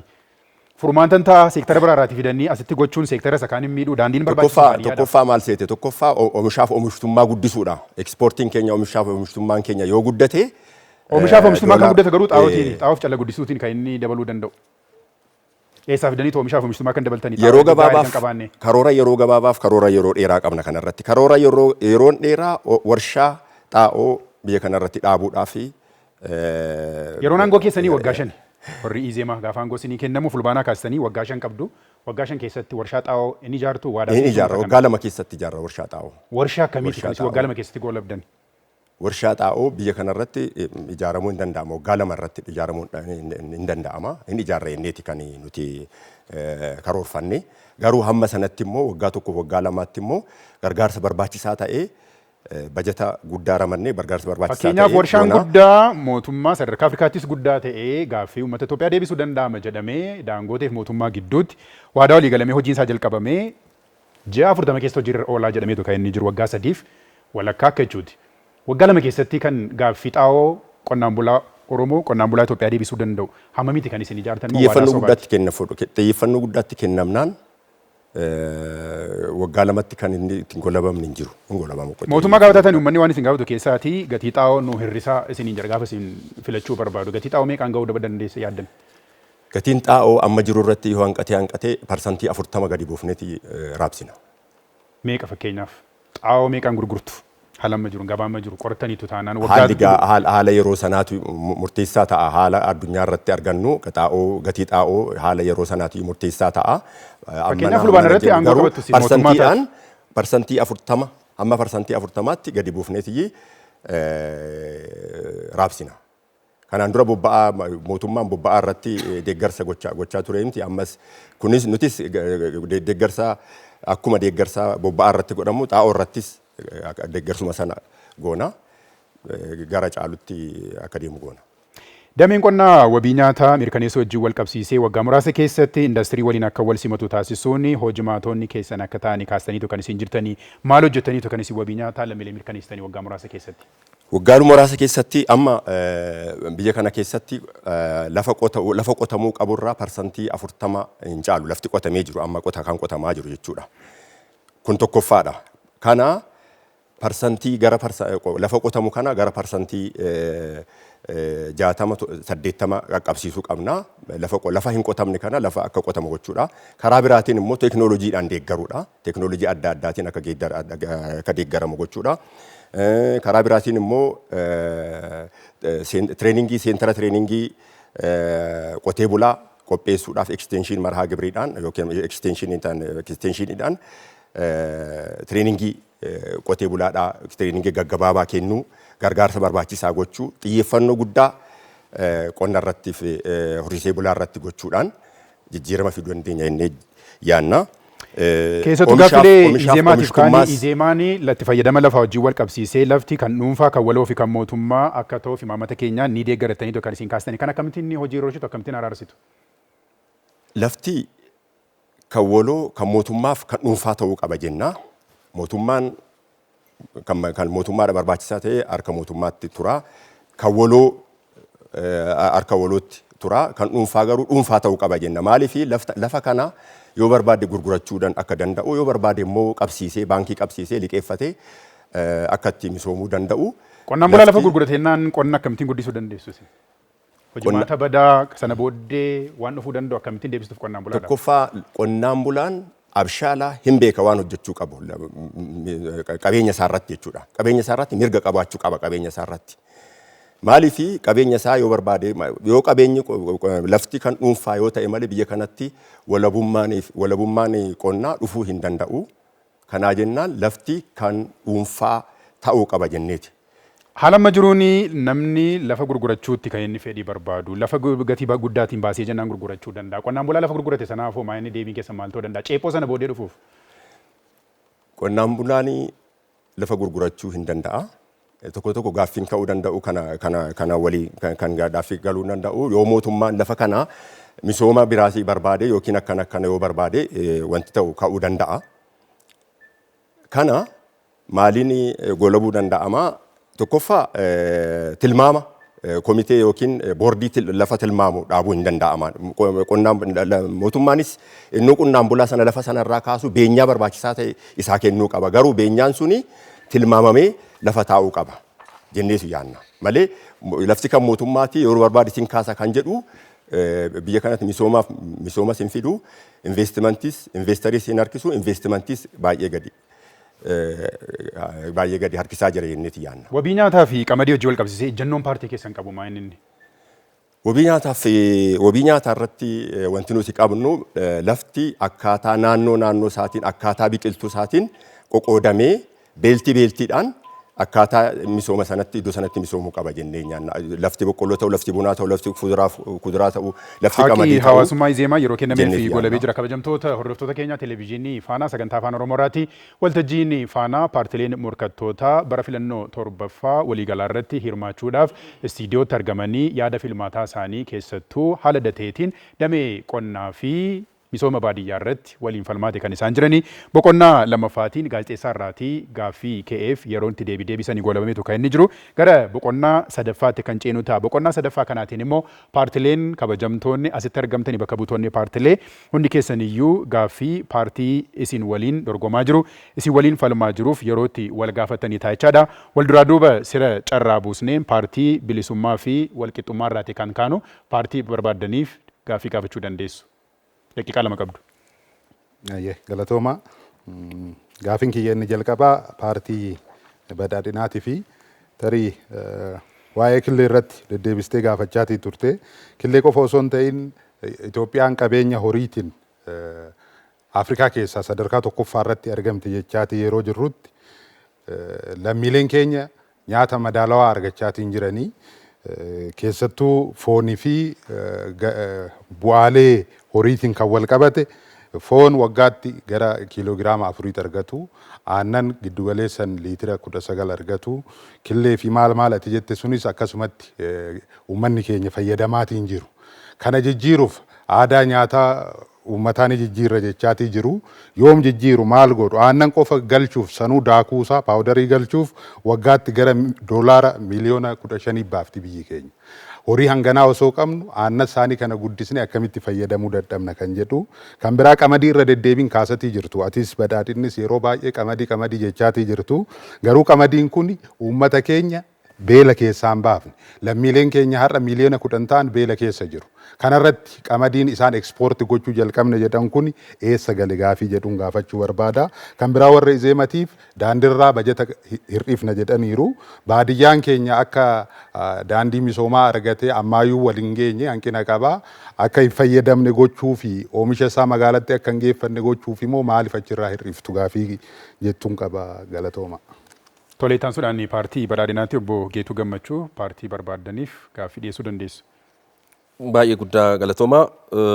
Tokkoffaa paartii bilisummaa fi walqixxummaa akkasumas ABO'dhaafis kan ta'uu danda'u yaadamoota fi adeemsaalee amma badhaadhinni qabatee bu'aa ittiin buusaa jiru kanaa fi manifestoo keenya amma asitti dhiyeessine kanan wanti asitti dhiyaate bal'inaan natti mul'achaa hin jiru waan ta'eef asirratti jijjiirama fiduudhaaf isin yaaddan maalinni kan jedhu kan paartiin badhaadhinaa yeroo ammaa qabatee hojjechaa jiruuf jijjiirama ittiin fiduun kanaan alatti wanti isin fiduudhaaf yaaddan maalinni kan jedhu gaaffii kaasuudhaaf gama biraatiin paartilee sadaniifuu ilaalamoo kanii fi aayidiyooloojii paartii isaaniitiin misooma baadiyyaa ni finna gaafa jennu qabatamaadhaan wanti dakarratti hojjechuudhaaf isaan dandeessisuu fi isin dandeessisu sirriitti adda baastanii beektanii jirtu. Waan biyya kana keessa jiru beekaa jirtanii. Tokko gaaffiin isin kaasatoo jirtanii fi wanti amma asitti deebi'atoo jiru fudhanneetoo gaafa laalu oomisha ganaa hektaararraa kiloogiraama kuntaala 20 ol guddisa jedhee kaasa paartiin walqixxummaa. Nuti garuu 33 geenyee jirra kan jedhu ragaan bahee jira jechuudha. Kanaafuu qabatamaadhaan waan dakatti jiru sana beektu kan jedhu ifatti kaasuun osoo danda'ame. Gama biraatiin ABO'n dargaggoota hojiin qabsiisa jedheetoo kan kaasatoo jiru kan akkamitti dargaggoota qonna irratti bobbaasuudhaaf yaaddanii lafa qonnaan bulaa irraa kaastaniit dargaggoota irratti gurmeessuudhaaf deemaa jirtammoo maal dargaggootaaf maal mijeessitaniit of harkaa qabdanii fi achirratti gootanii kan jedhu jechuudha. Gama biraatiin oomisha qamadiitiin wal qabateetoo ABO'nis paartileen kunis oomishni qamadii oomishoota naannoo keenya keessatti oomishamuu danda'an keessaa oomisha guddaa tokko jedhee amana paartiin badhaadhinaa. Isin oomishni qamadii kun qonnaan bulaa Oromootiif hin barbaachisu jettanii yaaddu. Baalee fi Arsiin akka qamadiin oomishne gootanii beelessuudhaaf fedhii sana qabattanii deematoo jirtu kan jedhu kaasuu barbaada. Paartiin badhaadhinaa yeroo isaa golabeeraa paartii ABO obbo Lammii Gammachuutti fudhuu dandeessu. Guddaan galatooma. Gaaffiin kiyya kallattiidhaan gara badhaadhinaa deema. Yaada isaanii keessatti uummanni filatee soorachuu imaammata jedhu hordofaa jira yaada jedhu kaasanii jiru. Yeroo ammaa kanatti immoo uummanni keenya godina Harargee Bahaa, Boorana, Baalee keessa jiru balaa beelaatiif saaxilamanii jiru. Sababii jijjiirama qilleensaatiin kan jedhu nuti jijjiirama qilleensaatiin jennu beelli kan inni dhufuu danda'u imaammata mootummaatiin jennee waan amannuu fi uummanni yaaddoo beelaa qabu kun maal filatee nyaachuu danda'a kan jedhudha gaaffiin kiyya inni duraa. Inni lammaffaan gaaffiin isiniif qabu Oromiyaa keessa lageen gurguddaa 63 lageen xixiqqaa 688 jira. Uummanni keenya kana misoomsachuu dadhabee yeroo ammaa kanatti balaa wabii nyaataa mirkaneeffachuun isa qunnamaa jira iddoo adda addaatti jechuudha. Maaliifiti bishaan keenya rakasiistan? Maaliif bishaan keenyatti fayyadamuu dadhabdan? Mootummaan badhaadhinaa dhimma lafaa irratti ejjennoo maalii qaba? Lafa ni gurgura moo hin gurguru? Gaaffiin inni kan biraan ani paartii Izeemaatiif qabu lafa ni gurgurtu moo hin gurgurtan?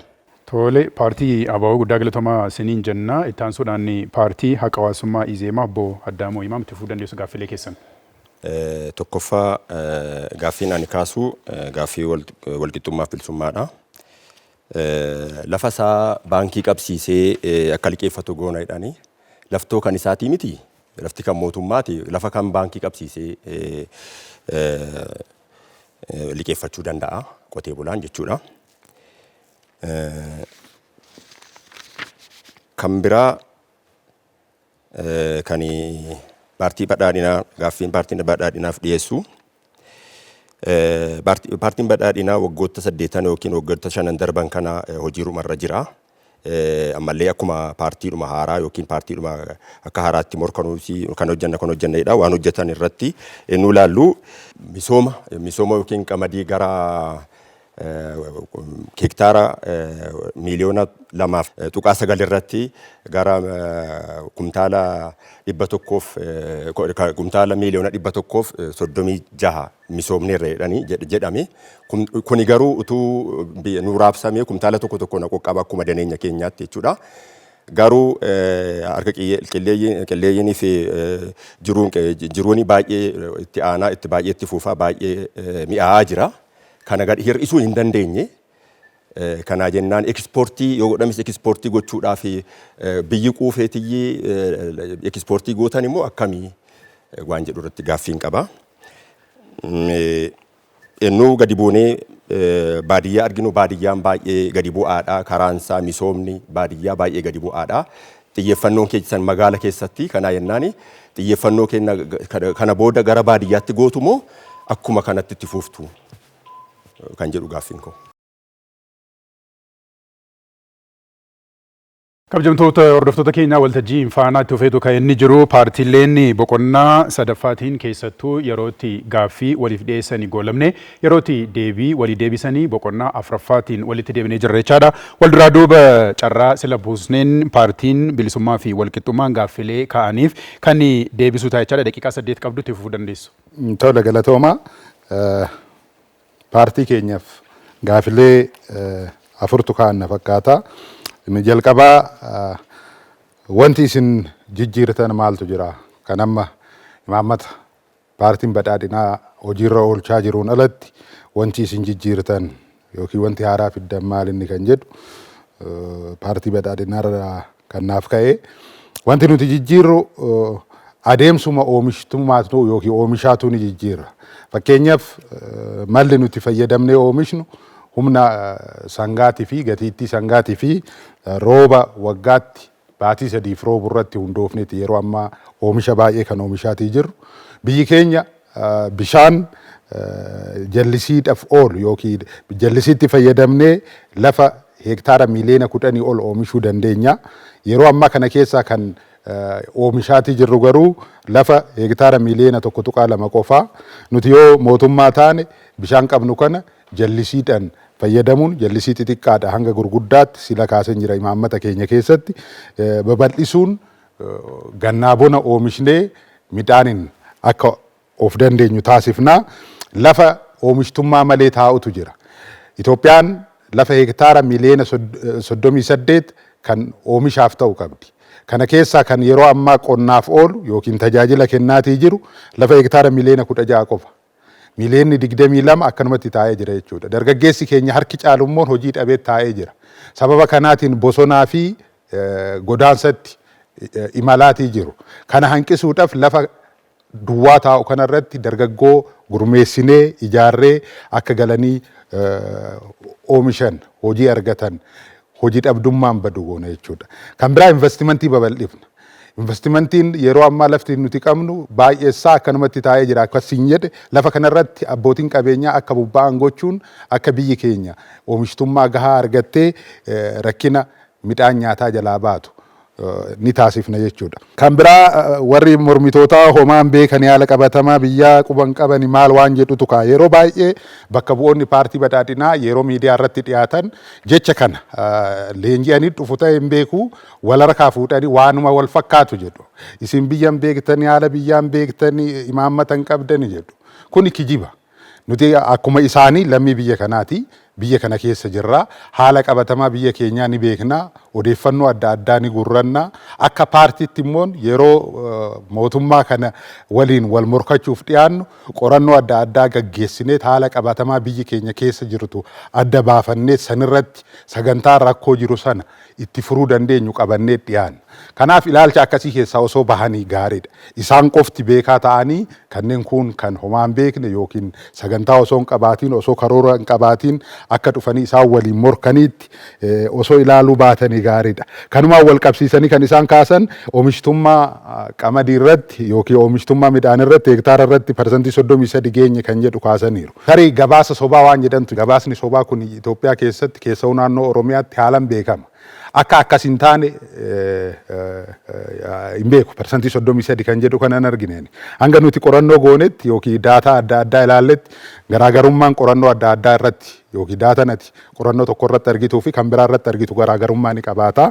Garuu jiddu galeessan Itoophiyaa keessatti yeroo ammaa lafa hektaara tokkorraa kuntaala 14 hanga 18tu argama kan jedhudha kan nuti argan.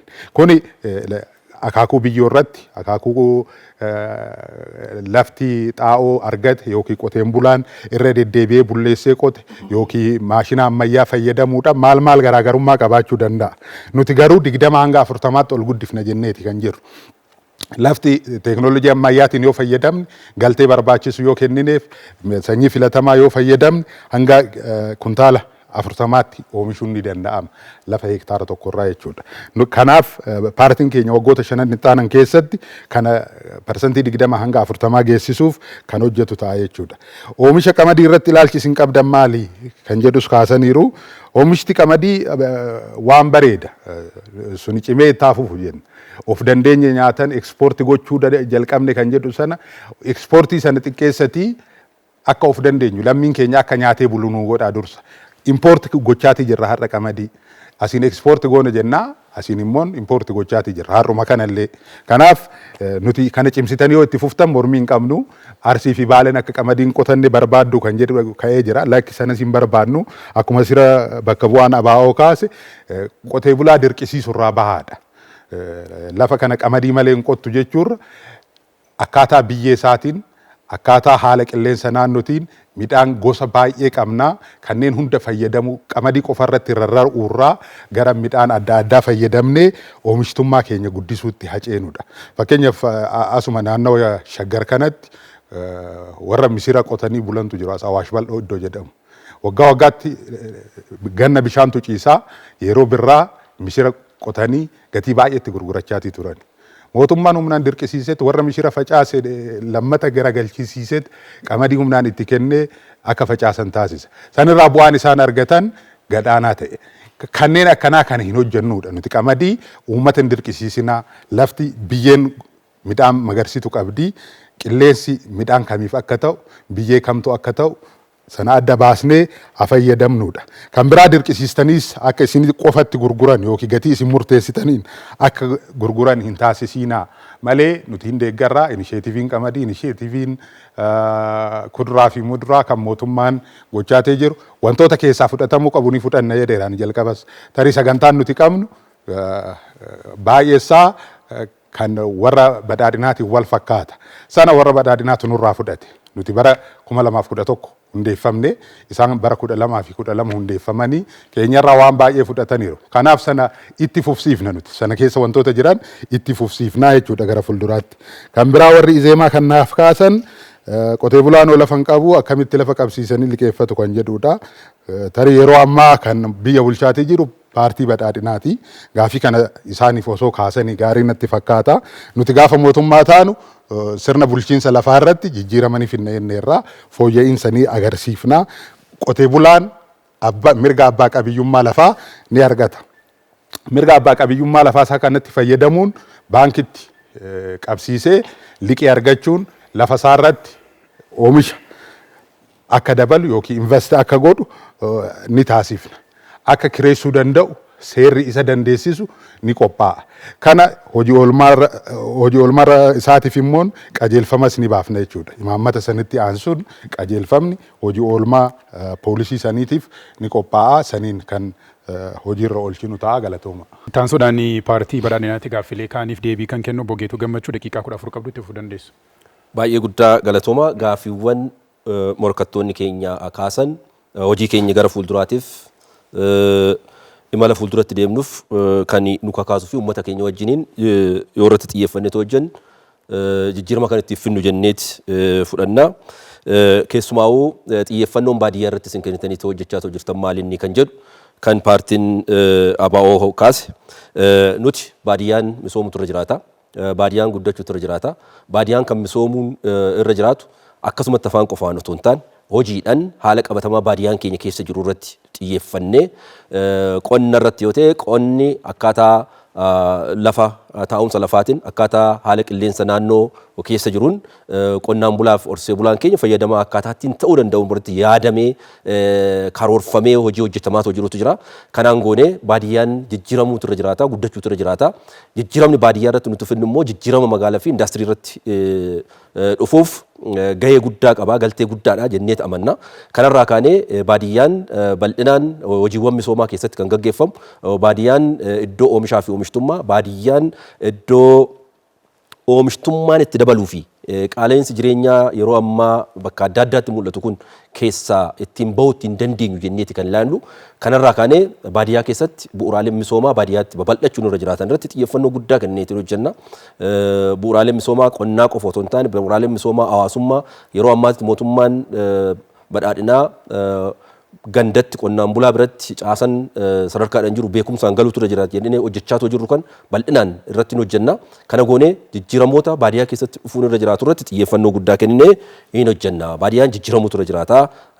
Karaa jedhuun tarsiimoo baadiyyaa jijjiiruudhaaf qabanneetoo jirrutu jira waan ta'eef isaan kana bal'isnee uummata keenya wajjiniin jalqabnee jirra. Uummata keenya wajjiniin kanaan boodas bal'inaan dhimma kanarratti xiyyeeffannoo guddaa kenneetoo hin hojjenna kan jedhu kaasuun barbaada. Gama biraatiin qaala'insa jireenyaa wajjiniin wal qabsiifamee wantoonni ka'an baay'ee bal'inaan jiran. Qaala'insi jireenyaa qaala'insa oomisha qonnaa qofaa miti. Qaala'insi jireenyaa kan naannoo tokkootis miti, kan biyya tokkootis miti. Qaala'insi jireenyaa dhimma addunyaati. Qaala'insi jireenyaa dhimma addunyaa kana kan ta'e kana keessaa'uu gama qonnaatiin, gama misooma baadiyyaatiin jijjiirama fiduun kan nurra jiraatu oomishtummaa dabaluutu nurra jiraata jenneeti kan hojjechaa turre. Oomishtummaan nama tokkoo dabaluutu irra jiraata jenneeti hojjechaa jirra. Oomishtummaan qonnaan bulaa keenyaa dabaluutu irra jiraata jenneeti hojjechaa jirra.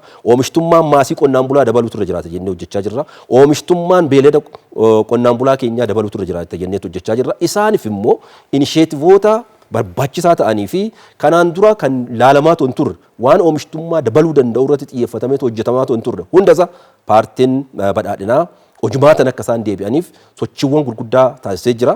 Sochiiwwan gurguddaa taasisu kana keessatti haalli oomisha keenyaa akka jijjiiramu xiyyeeffannoo guddaa kenneeti kan hojjechaa jiru.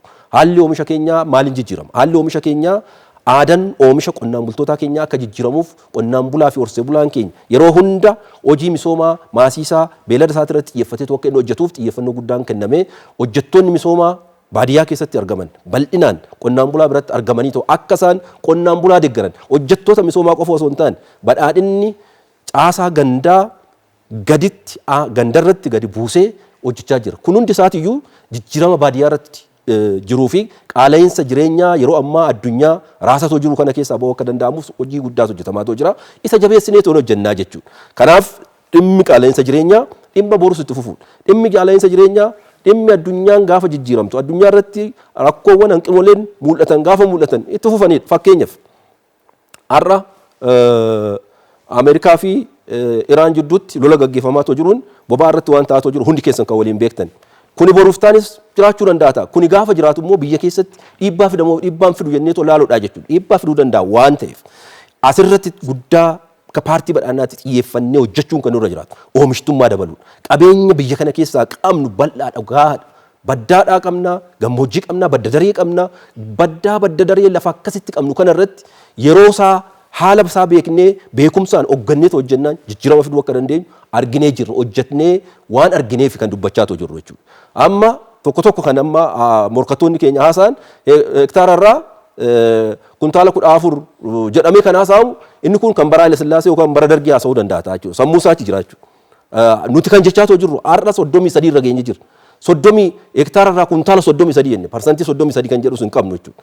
Hektaara irraa kuntaala 33 kan jennu keessumaa midhaan gurguddaa irratti osoo hin taane irra caalaa isaa midhaanota kaanis dabalatee midhaanota inisheetiiviidhaan hoogganaatoo jirus dabalatee inisheetiiviidhaan kan hoogganaatoo jiru fakkeenyaaf qamadii kuntaala 39 irra geenye jira. Garbuu biiraa kuntaala 37 irra geenye jira.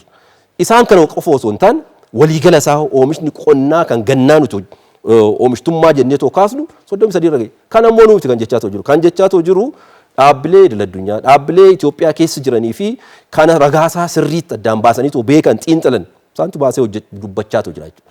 Kuni gaafa jennu garuu oomishtummaan kun gahaadha jennee too gaafa laallu ammallee gahaa miti. Baay'ee jabaannee hojjechuutu irra jiraataa jedheet amanaa jechuudha paartiin badhaadhina. Oomishtummaa daballu malee eessayyuu gahuu hin dandeenye. Oomishtummaa daballu malee guddina uummataa amma dabalaatoo jiru wajjiniin deemuu hin dandeenyu. Kanaaf halkanii fi guyyaa xiyyeeffannoon keenya inni guddaan oomishtummaa irratti, beelada irratti, nama irratti, maasaa qonnaan bulaati irratti, midhaan irratti, waa hunda irratti iyyuu giddugaleessi keenya oomishtummaa ta'utu irra jiraata jennee kan deematoo jiru. Kanaaf kana goonee qaala'insi jireenyaa jijjiiruu irratti haala qabatamaa amma keessa jirruun wanti nutti agarsiisatoo jiran jira. Oomishtummaa keenya bal'isnaan jijjiiruu hin dandeenyaa kan jedhu kaasuun barbaada. Ejjennoon paartiin keessan lafarratti qabu maali? Ejjennoon paartiin badhaadhinaa lafarratti qabu ifaaf ifa. Lafti kan mootummaatiif kan uummataati. Lafti hin gurguramu.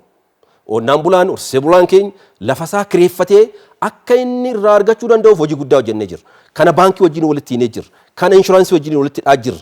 Jabaannee kana walitti immoo walitti hiinee too deemuun qonnaan bulaan lafa isaatirraa faayidaa akka argatu baankii wajjin walitti hidhamee too liqaa akka argatuu fi liqaan inni argatu sun immoo agiroo piroosesingii qe'ee isaatitti hojii inni beekuun qonnaan bultoonni keenya gara investimentiitti akka isaan ce'anii kan gochaa jiru.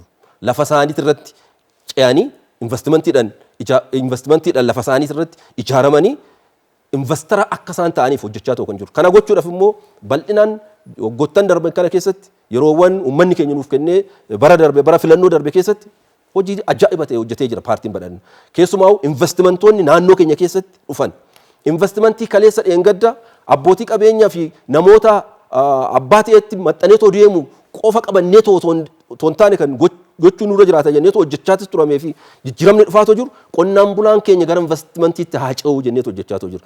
Qonnaan bultoonni adda dureen oomisha argachaatoo jiran qabeenya horachaatoo jiran investimentiitti ce'uu jalqabaniitoo jiru. Aga ammaatitti fudhanneetoo gaafa laal qonnaan bultoonni 27,000 ol investimentiitti ceesuu hin danda'amee jira. Kun lafa isaati irratti magaalaa naannoo inni keessa jiru keessatti kana jechuun qonnaan bulaa fi horsee bulaan keenya investara ta'uu akka danda'u qabatamaadhaan kan agarsiisnee fi qonnaan bulaa fi horsee bulaan keenya immoo kanarraa fayyadamaa ta'aa jiraachuu isaati. Kanaaf warri tokko tokko hin beekanii hin argine waan hin argine haasa'amaatu jira.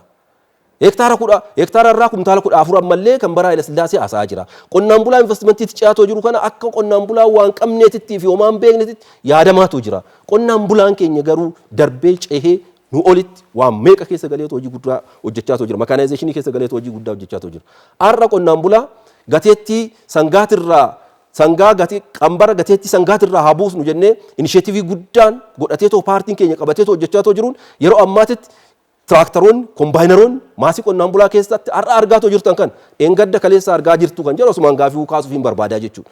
Qonnaan bulaan horsee bulaan keenya sangaa qofa irratti otoo hin taane sangaa keessaa bahee tiraaktaraan oomishuu akka danda'u. Fakkeenya isinii kaasuudhaaf waggoottan 6 dabarsinee fi jijjiiramaaf duratti tiraaktaroonni naannoo keenya keessa turan tiraaktaroota 400 hin caalan. Har'a tiraaktaroonni naannoo keenya keessa jiran yoo xiqqaatti tiraaktaroota 12,000 ol naannoo keenya keessa jiru.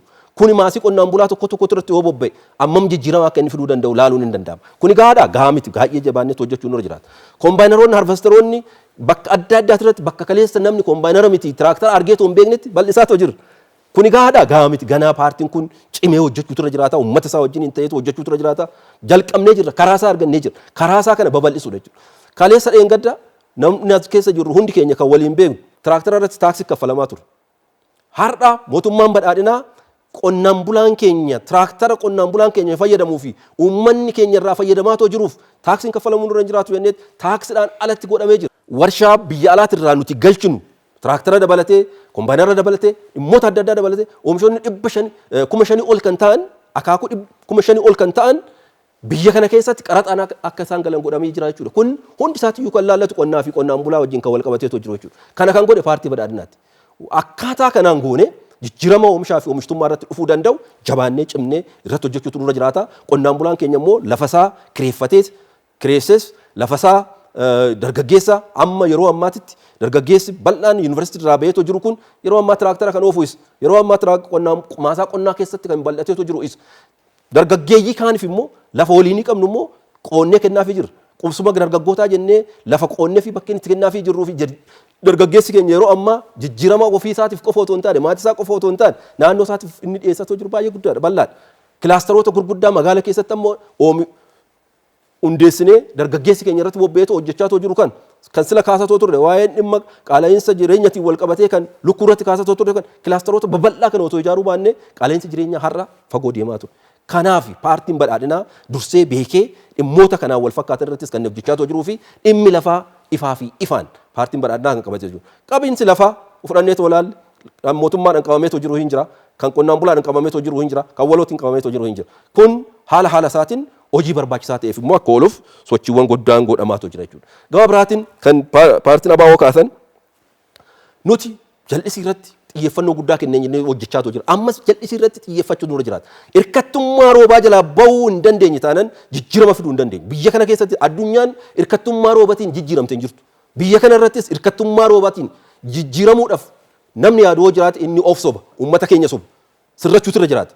Jijjiiramni nuti fiduu dandeenyu bishaanitti yoo fayyadamne, jal'isiitti yoo fayyadamne jenneeti kan kaafnu. Paartiin badhaadhinaa amma qamadii amma oomishaatoo jiru lafa hektaara miliyoona 4 bona keessatti kanaan dura biran gahamin oomishneetu amma itti jirru kan ittiin oomishaatoo jirru bishaan lafa keessaa bishaan laga keessa yaa'u iskiimiiwwan xixiqqaa qabnuu fi iskiimiiwwan gurguddaa humna mootummaatiin ijaaramaniitu jiran irra guddaan isaa xiyyeeffannoon nuti kenneetu hojjechaatoo jiru. Iskiimii qofa osoo hin taane bishaan laga keessa yaa'u paampiidhaan darbatee qonnaan bulaan maasaa isaatti baasee hojjechaatoo jira. Kanaanaa miti kan jedhu qonnaan bulaan keenya hin beeku, uummanni keenya hin beeku. Kana warri hin beekne akka bishaan hin fayyadamneetti ilaaluu danda'u ta'a. Lagni nuti qabnu laga amma lakkoofsan amma 500 jedhamee miti lagoota xixiqqaa 10,000 olitti jira Itoophiyaa keessa, Oromiyaa keessa kan jiru. Godina tokko qofa keessatti laga 999 kan qabutu jira. Kuni bal'inaan kan amma irratti hojjechaatoo jirru maaliin lafa jalaayis bishaan ba'u paampiidhaan baasnee laga keessa bishaan yaa'us paampiidhaan darbannee qonnaan bulaan keenya oomisha midhaanii akka inni oomishuuf xiyyeeffannoo guddaa kennee hojjechaatoo jirra. Kanaaf haala sanaan deematoo jiru. Kan biraa kan sila as keessattis ka'uudhaaf yaalamee ture moonokirooppii fi oomisha gosa tokko qofa filatamee akka siyaasatti hojjetame kan jedhamee kaa'ame dogongora ilaalchatii kun dogongora seenatis ta'uu danda'a jechuudha. Mootummoonni Itoophiyaa kanaan dura turan karabaataa hidhataniit biyya addunyaarra deemanii qamadii kadhachaa ta'uu ba'an. Badhaadhinni sana cabse. Badhaadhinni mootummaa karabaataa hidhatee biyya adda addaarra deemee qamadii kadhatu osoo hin taane qamadii biyya isaa keessatti oomishuu akka danda'u beekee tilmaamee karoorsee inisheetivii godhee irratti xiyyeeffateetu hojjechaa jiru. Nuti hoo qamadii qofa hojjechaa jirra. Inisheetivii 33 qabna midhaan irratti. Inisheetivoonni 33 kun kaleessa dheengadda midhaan as hin jirre. Was gadi baati ilaala. As jimma dhaqaa, lubbaa bor dhaqaa, bunnoo baddalli dhaqaa, qeellam dhaqaa ilaala. Ruuziin akkamitti akka oomishamaatoo jiruu fi qonnaan bulaa fursii buleen keenya itti jijjiiramaatoo jiru. Inisheetivoota babal'aa beelada irratti gadi bu'aati ilaala. Harargee dhaqaati ilaala. Oomisha inisheetivii beelada irratti hojjetneetoo jirruun jijjiiramoota amma dhufaatoo jiranii fudhattanii too ilaaltan beelanni keenya baay'ee isaanii dhiiga fooyyatti jijjiiratoo jira. Mala namaatiin nuti qaamsisuudhaan raanchiiwwan babal'isuudhaan hojii guddaadha kan gaggeeffamaatoo jiru. Kanaaf hin beektanii sirriitti ilaaluun nurra jiraata. Beekuun nurra jiraataa jenneetu kun kaasatu. Kana qofaa miti oomishtummaa dabaluu irratti xiyyeeffannoo guddaa kenneetu hojjechaatoo jirra. Sirna nyaataa jijjiiruu irrattis xiyyeeffannoo guddaa kenneetu hojjechaatoo jira. Gabaabbii midhaan nyaataa qofa otoo hin taane sirna nyaatas jijjiiruun nurra jiraata jennee xiyyeeffanneetu hojjechaa jirra. Paartiin badhaadhinaa yeroo kennameef goolabee jira guddaa galatoomaa isiniin jenna. Adda bilisummaa Oromooti yeroon itti aanee gaaffii keef deebii kan deebisu obbo Lammii Beenyaatti fufuu dandeessu. Guddaa galatoomaa jijjiirama maaliif hedduu kan jedhu kan amma mootummaan qabatee jirurraa yookiin PP'n qabatee jirurraa jijjiirama maaliif fiduu dandeessu kan jedhu gaaffii nu dhiyaatee jira. Nuti jijjiirama nuti finnu inni jalqabaa qonnaan bulaan keenya of danda'ee birmadummaa mataasaa mirkaneeffachuu qabaa yaada jedhu qabna. Inni kun maanni oomisha oomishu irratti sanyii ofii isaatti filatee ogeessa ofii isaatti filateen waan naannoo isaatti qilleensa naannoo isaatti wajjin deemu waan oomisha isaa guddisuu danda'u gabaa irratti dhiyeeffatee gatii guddaatti midhaan gurgurachuu danda'u ofii isaatii qe'ee isaatti oomishachuu akkaataatti danda'u irratti birmadummaa qonnaa qabaachuu qabaa jennee amanna. Kana jechuun maanni mootummaan gubbaa taa'ee Finfinnee taa'ee qonnaan bulaa ganda keessa jiruun kana qotuu qabda jedhee fedhii isaa itti fe'uu hin qabu jenneetu amannaa jechuudha. Jijjiirama ilaalcha qonnaan bulaa keenya irratti fiduu qabna. Inni lammaffaan qonnaan bulaa qe'ee isaa irratti aangomsuu danda'uu qabna. Inni kunis maanni qonnaan bulaan midhaan ofiisaatii oomishe dafqa isaatiin kuuse itti dadhabee gindiidhaan giixaree qotee ganna awwaara dhoqqee keessa ciisee bona awwaara keessa gangalatee oomishe fide kanarratti mirga guutuu qabaachuuti qaba. Mootummaan gatii itti baasuu danda'uuti hin qabu. Qonnaan bulaan sun ofiisaatii nagosheet godhee gurgurachuu danda'uuti qaba. Dallaalummaan mootummaa gidduudhaa bahuu danda'uuti qaba jennaman. Keessumaa oomisha bunaa, saliixaa, midhaan gatii gurguddaa baasan addunyaa irratti gatii gurguddaa baasan irratti qonnaan bulaan gatii ofiisaatii murteeffachuu danda'uuti qaba. Kallattiidhaan gabaatti dhiyeeffatee gurgurtaa argamurraa jireenya isaa jijjiiruu danda'uuti qabaa jennaman jechuudha. Qonnaan bulaan keenya waggaa hanga waggaatti oomishee biyya kana sooree ofiisaatii garuu aga buluu hin qabu. Kana jijjiiruu danda'uutu irra jiraata jechuudha. Inni lammaffaan qabatamaadhaan maal beektu isiin kan jedhutu jira. Ana akka jiraatee ilma qonnaan bulaati. Jireenya qonnaan bulaan tokko jiraatu ofii kooti jiraadhee argeera. Jireenya qonnaan bulaan tokko jiraatu har'as maal keessa akka jiru qabatamaadhaan hin beeka. Kanaafi qonnaan bulaan baadiyyaa keessatti waan nuti hojjechaa jirru hin beektanii qabatamaadhaan hin beektanii yeroo jedhanii xiqqoo nama qaanessa jechuudha. Fakkeenyaaf utuu sirnaan mootummaan waan hojjetu sirnaan beeke loon Booranaa miiliyoona 3 ta'u bara 2023 hin dhuman ture. Qonnaan mootummaan sirnaan hongeen dhufaa jiraachuu qonnaan bulaa hubachiisuu dadhabuu horsiisee bulaa hubachiisuu dadhabuu isaatiin waan hojjetu wallaaluu isaatiin horiin miiliyoonni 3 Boorana keessatti dhume. Kasaaraa guddaatu biyyarra ga'e jechuudha. Kanaaf nuti waan hojjennu jireenya keenya irraa kaafne sirnaan immoo waan uummanni keenya keessa jiru qabatamaadhaan beekuu irraa kaafne imaammata baasuu fi danda'uutii qabna malee fedhii keenyaan waan mootummaa keenya qofa calaqqisuu qofa barbaadannee itti hin deemnudha. Inni lammaffaan xaa'oodhaa wajjin wal qabatee mootummaan yeroo hunda biyyoo gurraachaafis biyyoo diimaadhaafis cirrachaafis xaa'oo gosa tokko eja. Kun immoo maal fida? Lafti keenya guutummaa guututti jechuu hin danda'ama. Lafti oomishaa summaa'ee har'a xaa'oo dabalataa yoo ittiin kennine oomisha kennuu dadhabee jira. Isa kana hambisuudhaan biyyoo keenya deebifnee gabbifnee Oromiyaa magariisa dhaloota itti aanutti dabarsuu irratti hojjenna jechuudha. Gaaffii sadaffaan kan naa dhiyaate dargaggoota akkamittiin lafa qonnaa irratti kennituu fi qonnaan bulaa buqqisuudha. Nuti qonnaan bulaa buqqa'uu irratti dura dhaabbanna. Qonnaan bulaan dargaggeessi baadiyyaa keessa jiru baay'een isaa qonnaan bulaati. Ilmaan qonnaan bulaati. Lafa kana maatii isaa irraa dhala. Akkuma sila jedhe lafti kan dhaloota sadiiti. Kan dhaloota darbanii, kan dhaloota ammaatiif, kan dhaloota jiruuti. Dhaloonni amma jiru kun lafa isaa irratti gurmaa'ee irratti kalaqee jireenya isaa irratti jijjiirachuu danda'uuti qaba. Kanaaf immoo irratti gurmaa'uun barbaachisaadha waan ta'eef dargaggoota keenya kana lafa inni maatii isaa irraa dhaale irratti kan inni amma irra jiraataa jiru irratti gurmeessinaa jechuudha. Nuti buqqa'iinsa qonnaan bulaa jabeessinee mormina. Sababni isaa qonnaan bulaan tokko maqaa investimentiitiin yeroo buqqa'uyyuu karoora keenya keessatti kan nu keenye qonnaan bulaan sun beenyaa fudhatee kan buqqa'u utuu hin taane qonnaan bulaan sun investimentii naannoo sanatti hojjetamu keessaa sheerii mataasaa qabaachuu qabaa jennee amanna nuti. Fakkeenyaaf abbaan qabeenyaa tokko warshaa tokko baadiyyaa keessatti dhaabuu yoo dhaqe qonnaan bulaan sun warshaa dhaabuu sana keessaa lafa isaa fudhatee dhufee lafa isaatiin nagosheet godhee sheerii argachuu danda'uu qaba. Oomisha warshaan sun iddoo sanatti oomishu keessaa sheerii qabaata dhaloota isaattis dabarsuu danda'uuti qaba jennee amannaa jechuudha. Misoomni tokko yeroo sanatti walqixxummaa dhugaa argamsiisa waan ta'eef. Inni kan biraan oomishni gara agiroo industiriitti jijjiiramuu danda'uuti qaba. Fakkeenyaaf gara Iddeessaa yoo deemte mangoo jaldeessatu nyaata. Mangoo kana jaldeessi nyaachuu hin qabu. Mangoo namni nyaachuu dhabe kana rakkatu kana jaldeessi nyaachuu waan hin qabneef iddoo sanatti warshaa dhaabnee qonnaan bulaan kun pirooses akkataatti godhachuu danda'u irratti ogummaa kennuu fi danda'uuti qabna. Investimentiin naannoo sanatti jalqabuu qabaachuudha. Inni kan biraan barbaachisummaa qamadii hin amantanii kan jedhudha. Dhugaadha. Ani Baalee keessatti hojjedheera. Naannoo biyyoon Baalee fi naannoo Arsii qamadiidhaaf mijata.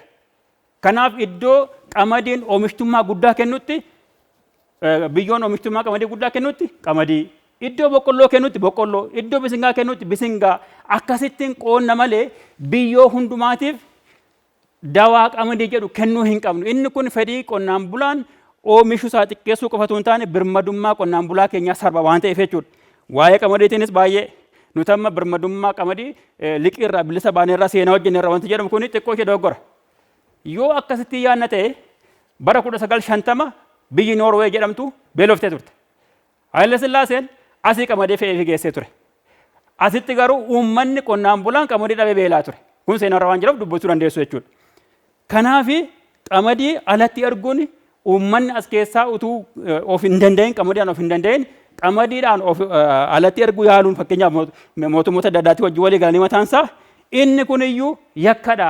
Dura nuti nyaachuu danda'uuti qabna. Isuma jiru iyyuu xaafii nyaachuu qabna, qamadii nyaachuu qabna, boqqolloo nyaachuu qabna. Midhaan nyaataatiin of danda'uun baay'ee barbaachisaadha isa jedhu irratti wanni gochuun baay'ee barbaachisaadha jechuudha. Gama biraatiin nuti karoora jalqabbii Oromiyaa jedhu qabna. Jalqabbii Oromiyaan kun maali? Qonnaan bulaan lafa isaa irratti mirga guutuu qabaatee irratti oomishuu, irratti guddachuu, irratti badhaadhuu, jireenya isaa isa dhugaa irratti jijjiirachuu akkaataa itti danda'u irratti mootummaan deeggarsa barbaachisaa ta'e godhaaf. Kun immoo qonnaan bulaan keenya yaaddoo midhaan nyaataa, yaaddoo xaa'oo, yaaddoo buqqa'uu, yaaddoo garaagaraarraa bilisa ta'ee jireenya fooyya'aa akka geggeeffatuu fi kan itti karoorsine karoora waggaa 10 kan itti qabannee jirrudha jechuudha. Kanaaf imaamata keenya jalqabbii Oromiyaa jedhu kana keessatti waan hojjennu sirnaan ni beekna, jireenya uummata keenyaa qabatamaadhaan waan beeknuuf karoora jalqabbii Oromiyaa jedhamu kana as finnee jechuudha. Inni lammaffaan jireenya uummanni keenya amma keessa jiru waan beeknuuf qonnaan bulaan oomisha isaa irratti murteessu waan qabuuf birmadummaan dhugaas kana waan ta'eef qonnaan bulaan qe'ee isaa irratti waldaa qonnaan bulaa jabaa ta'e ijaarratee oomisha isaa gabaadhaaf yeroo dhiyeessu qaamota oomisha irraa bitanii wajjin nagoosheet akkaataa godhu irratti ni hojjenna jechuudha. Sadaffaan yeroo ammaa kanatti bosonni Oromiyaa yaaddoo keessa jira, ciramaa jira waan ta'eef inni kun akaafuuf koomishinii kunuunsa qabeenya uumamaa kan jedhu ni hundeessina.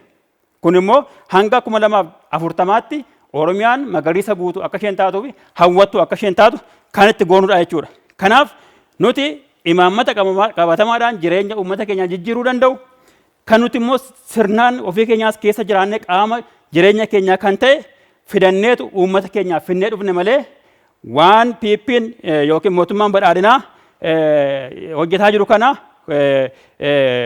qabatamaadhaan wallaallee miti jechuudha. Imaammata fooyya'aa qabna, imaammata irra caalaa qabna. Uummanni keenyas imaammata kana dhaabbatee adda bilisummaa Oromoo ni filata jennee yaadna jechuudha. Adda bilisummaa Oromoo yeroo filatu uummanni keenya birmadummaa dinagdee isa dhugaa mirkaneeffachuudhaaf mirga hiree murteeffannaa isaa qe'ee isaa irratti akka murteeffatuuf itti amanuudhaan ta'uu danda'u irra jiraata jechuudha. Kanaaf birmadummaan dinagdee immoo inni guddaan birmadummaa nyaataa waan ta'eef namni hagabuu bulu waa'ee isaa irratti yeroo ammaa kanatti hagabuu buluun saalfachiisaadha waan ta'eef uummanni keenya akka hagabuu hin bulle qe'ee isaa irratti oomisha isaa irratti waan dafqa isaatiin kuuse irratti sirnaan itti fayyadamu akkaataatti danda'u irratti imaammata gahaa qabaannee jirra. Imaammata gahaa kanaanis uummanni keenya adda bilisummaa Oromoo akka filatu amantaa guutuu irraa qabna jechuudha. Keessumaa xaa'oon yeroo ammaa kana irratti lafa isaa summeessu kuni xaa'oon kan baddaa, kan gammoojjii, kan badda daree jedhamee akaakuu adda addaatiin akka uummata keenya qaqqabu gochuun dirqama ta'a jechuudha. Adda bilisummaa Oromoo yeroo kennamee fi gola beeraa itti aansuudhaan haqa hawaasummaa Izeemaadha Obbo Addaamoo Imaam itti fufuu dandeessu daqiiqaa 6 qabdu. Ishi galatooma duraan dursee paartii walqixxummaa bilisummaa irraa kan gaafatamne daandii baadiyyaa irraa bajata kaaftaniitii maadaabara yookiin xaa'oo hirsitanii raabsitanii kan nuun jedhanii daandii baadiyyaa irraa hin jenne kun akka nu hubatan hin beeknu malee daandiin baadiyyaa misooma baadiyyaatiif bu'uura akka ta'e beekna. Har'a baadiyyaa yoo deemne baadiyyaa irratti Wallaggaadha yookiin Gimbiidha yookiin Muggiidha yookiin iddoo tokko gara Finfinneetti buna kuntaala tokko yookiin oomisha kuntaala tokko gara Finfinneetti fiduudhaaf birrii 1,000 ol gaafataa jira. Kanaa jennaan tokkoffaa rakkina hamma haala amma jiru. Lammaffaa immoo baadiyyaa daandiin baadiyyaa boolloo gatii ta'eef akkana ta'aa jira jechuudha. Kanaa jennaan daandiin baadiyyaa suphamuu qabaa, hojjetamuu qabaa. Bu'uura misooma baadiyyaa keessatti daandiin bu'uura guddaa ta'uusaa beekna. Maaliif amma baadiyyaa yoo deemne oomishni gaangeedhaaf harreedhaaniif yookiin immoo shamarran yookiin namaan baatameetii gara magaalaatti dhufa. Daandiin gatii hin jirreefi. Kanaa jennaan daandiin kun suphamuuf hojjetamuu qaba jenneeti jenna. Priority kennamuu qaba jenna. Maaliif wabii midhaan nyaataa biyya kanarratti mirkaneessuudhaaf misoomni baadiyyaa priority kennamuu qaba. Misoomni baadiyyaa immoo priority ennuu kennamu kamirraa ka'a? Koriidarii magaala keessa hojjetamaa jiru kanarraa kaasuu hin danda'ama. Maaliif dura kan bu'uu qabu yookiin priority kan argachuu qabu misooma baadiyyaa ta'uu qaba. Namni nyaatu malee buluu hin danda'u. Kanaa jennaan misooma magaalaa yookiin koriidarii magaalaa itti aansinee ennuu wabiin nyaataa mirkanaa'u ennuu namni nyaatee buluu quufee buluu danda'u itti deemuu dandeenya. Kanarraa kaafne jennaati malee daandii baadiyyaarraa bajata kaafne gara kana goona hin jenne kuni sirraa'uu qaban jedha. Karaa biraatiin misooma baadiyyaa kana beektanii hin beektanuu ni argine nuun jedhaniiti badhaadhinirraa kan gaafatamne misooma baadiyyaa baadiyyaatti dhalannee guddannee hammas baadiyyaatti deddeebi'aa jirra. Dhugaan jiru kana. Yoo akka fakkeenyaaf kaasuu barbaade amma dheengadda'anii mattuudhaan gara beddelleetti dhufe mattuudhaan gara jimmaatti dhufe geejjibaan an deeme. Mattuudhaa beddellee qaqqabuun karaan isaa boolloo kana ta'ee karaan isaa baay'ee rakkisaa makiinaa bicuu deemuudhaan kan hin danda'amne doozariif gireedariin illee akka karaatti harkatutti jira. Garuu asitti immoo magaalli baay'ee miidhaqaa jira. Kanaa jennaan daandii kana misooma kana bareechinee beekna. Misoomni misoomuu qabaa jenna. Kanaa jennaan baadiyyaa bareechinee beekna. Karaa biraatiin immoo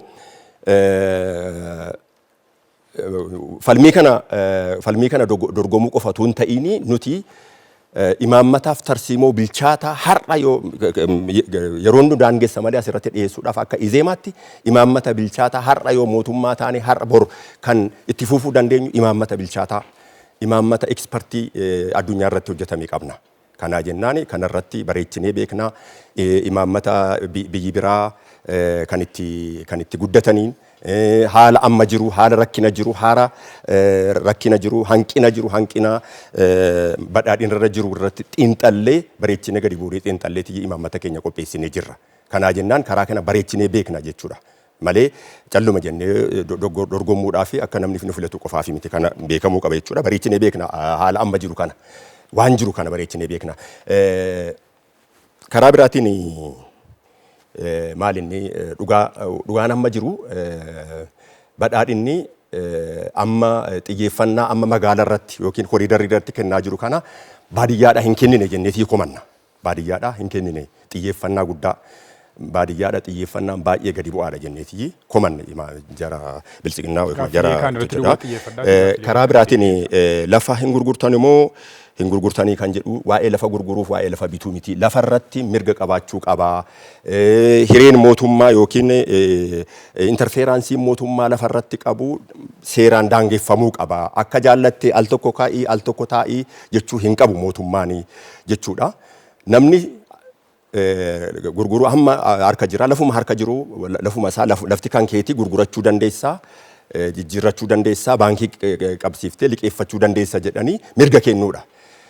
Mirga nuu kennamu immoo namni tokko lafa kaaremeetira 100 yookiin 200 xaafii hammam argataa oomisha sana caalu yookiin oomisha bishaanii warshaa ababaa abaaboo kan fakkaatu yoo itti dhaabbata ta'e kan gara caalu fida ta'e gurgurachuu yookiin geeddarachuu akka sila jedhames sheeriidhaan itti galee kan hojjechuu akka danda'u jechuudha. Garuu interferansiin mootummaa lafarratti qabu daangeffamuu qaba seeraan. Mootummaanis akka nama dhuunfaa seeraan daangeffamee gaafatamuu qaba malee akka jaallatee asii buqqa'ii asii ka'ii kan kootii kan jedhu daangeffamuu qaba dhaabbachuu qaba jenneeti kun nuti murteeffannu malee waa'ee lafa gurguruu miti. Izeemaan paartii guddaadha. Izeemaa filadhaa.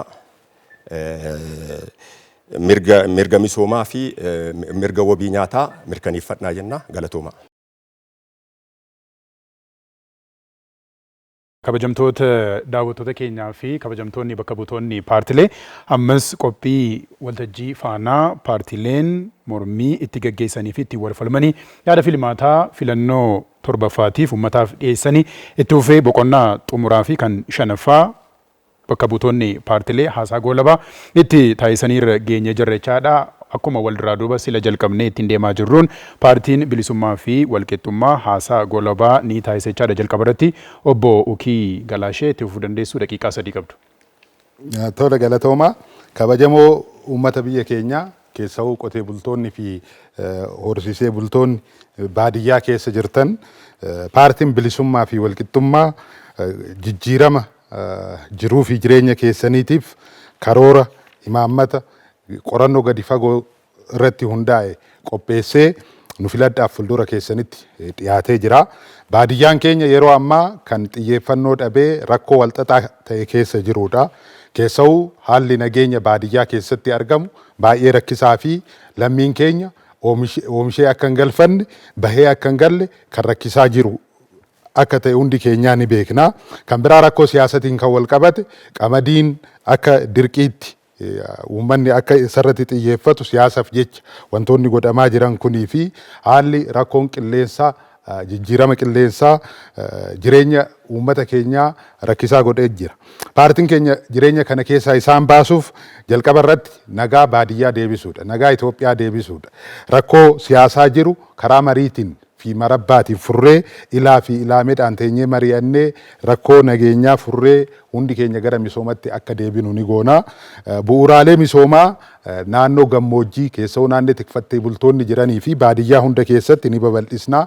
Kanneen akka karaa ibsaa, telekominikeeshinii kana ni bal'isna. Tajaajila hawaasummaa, manneen barnootaa, buufataalee fayyaa fi hospitaalota ni babal'ifna. Dargaggootaaf lafa ni qoonnaa, lafa kenninee akka oomishtummaa irratti bobba'an hojii dhabdummaa jalaa akka bahan ni taasifna.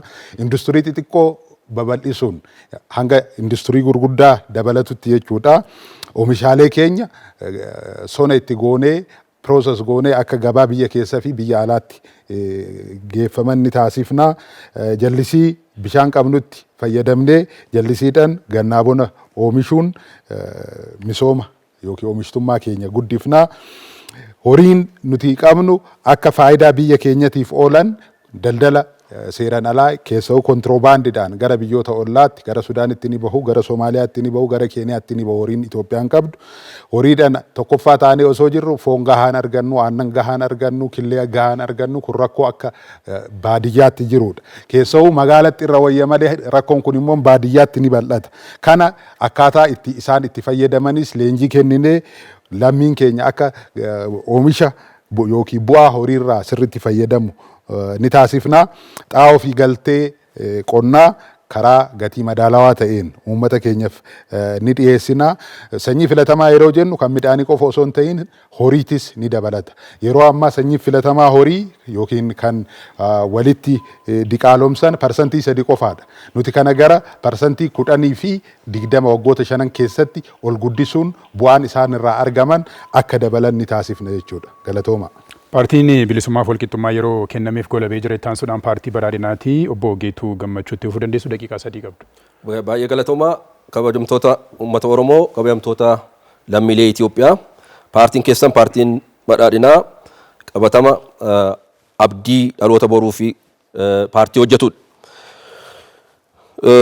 Paartiin keenya paartiin badhaadhinaa tarsiimoo dinagdee damdaneessa hordofuun waggoottan 5 dhufanis hojii dinagdee tasgabbii qabaatu fi bal'inaan akka hojjetamuuf xiyyeeffannoo guddaa kennee paartii hojjetudha.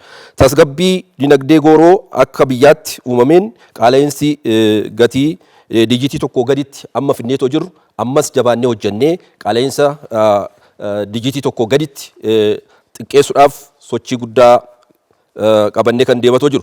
Waggoottan 5 dhufanis firiin dinagdee caalmatti guddatee kan itti mul'atuu fi uummatni firii kanarraa caalmatti akka inni fayyadamu kan hojjetamu ta'a. Kanaanis utubaawwan misooma baadiyyaa wabii midhaan nyaataa oomisha alaa galu baay'inaan alergii guddisuu carraa hojii uumuu irratti xiyyeeffannoo guddaa kenninee ni hojjenna.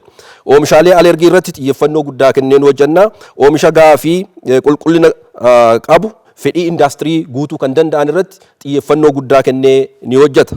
Kanaanis dhiyeessiiwwan galteewwan qonnaa sanyii filatamaa xaa'oo farra aramaa xiyyeeffannoo addaatiin qonnaan bulaaf akka qaqqabnu taasisna. Dhiyeessiiwwan makaanaayizeeshinii qonnaa tiraaktara kombaayinara paampiiwwan bishaanii bona keessa qonnaan bulaan keenya ittiin hojjetu xiyyeeffannoo guddaa kennee ni hojjenna. Bu'uuraalee misooma jal'isii babal'isuu irratti xiyyeeffannoo addaa kennee ni hojjenna. Jijjiiramoonna kanaan dura finne immoo isa caalmatti akka inni dabalu ni taasisna.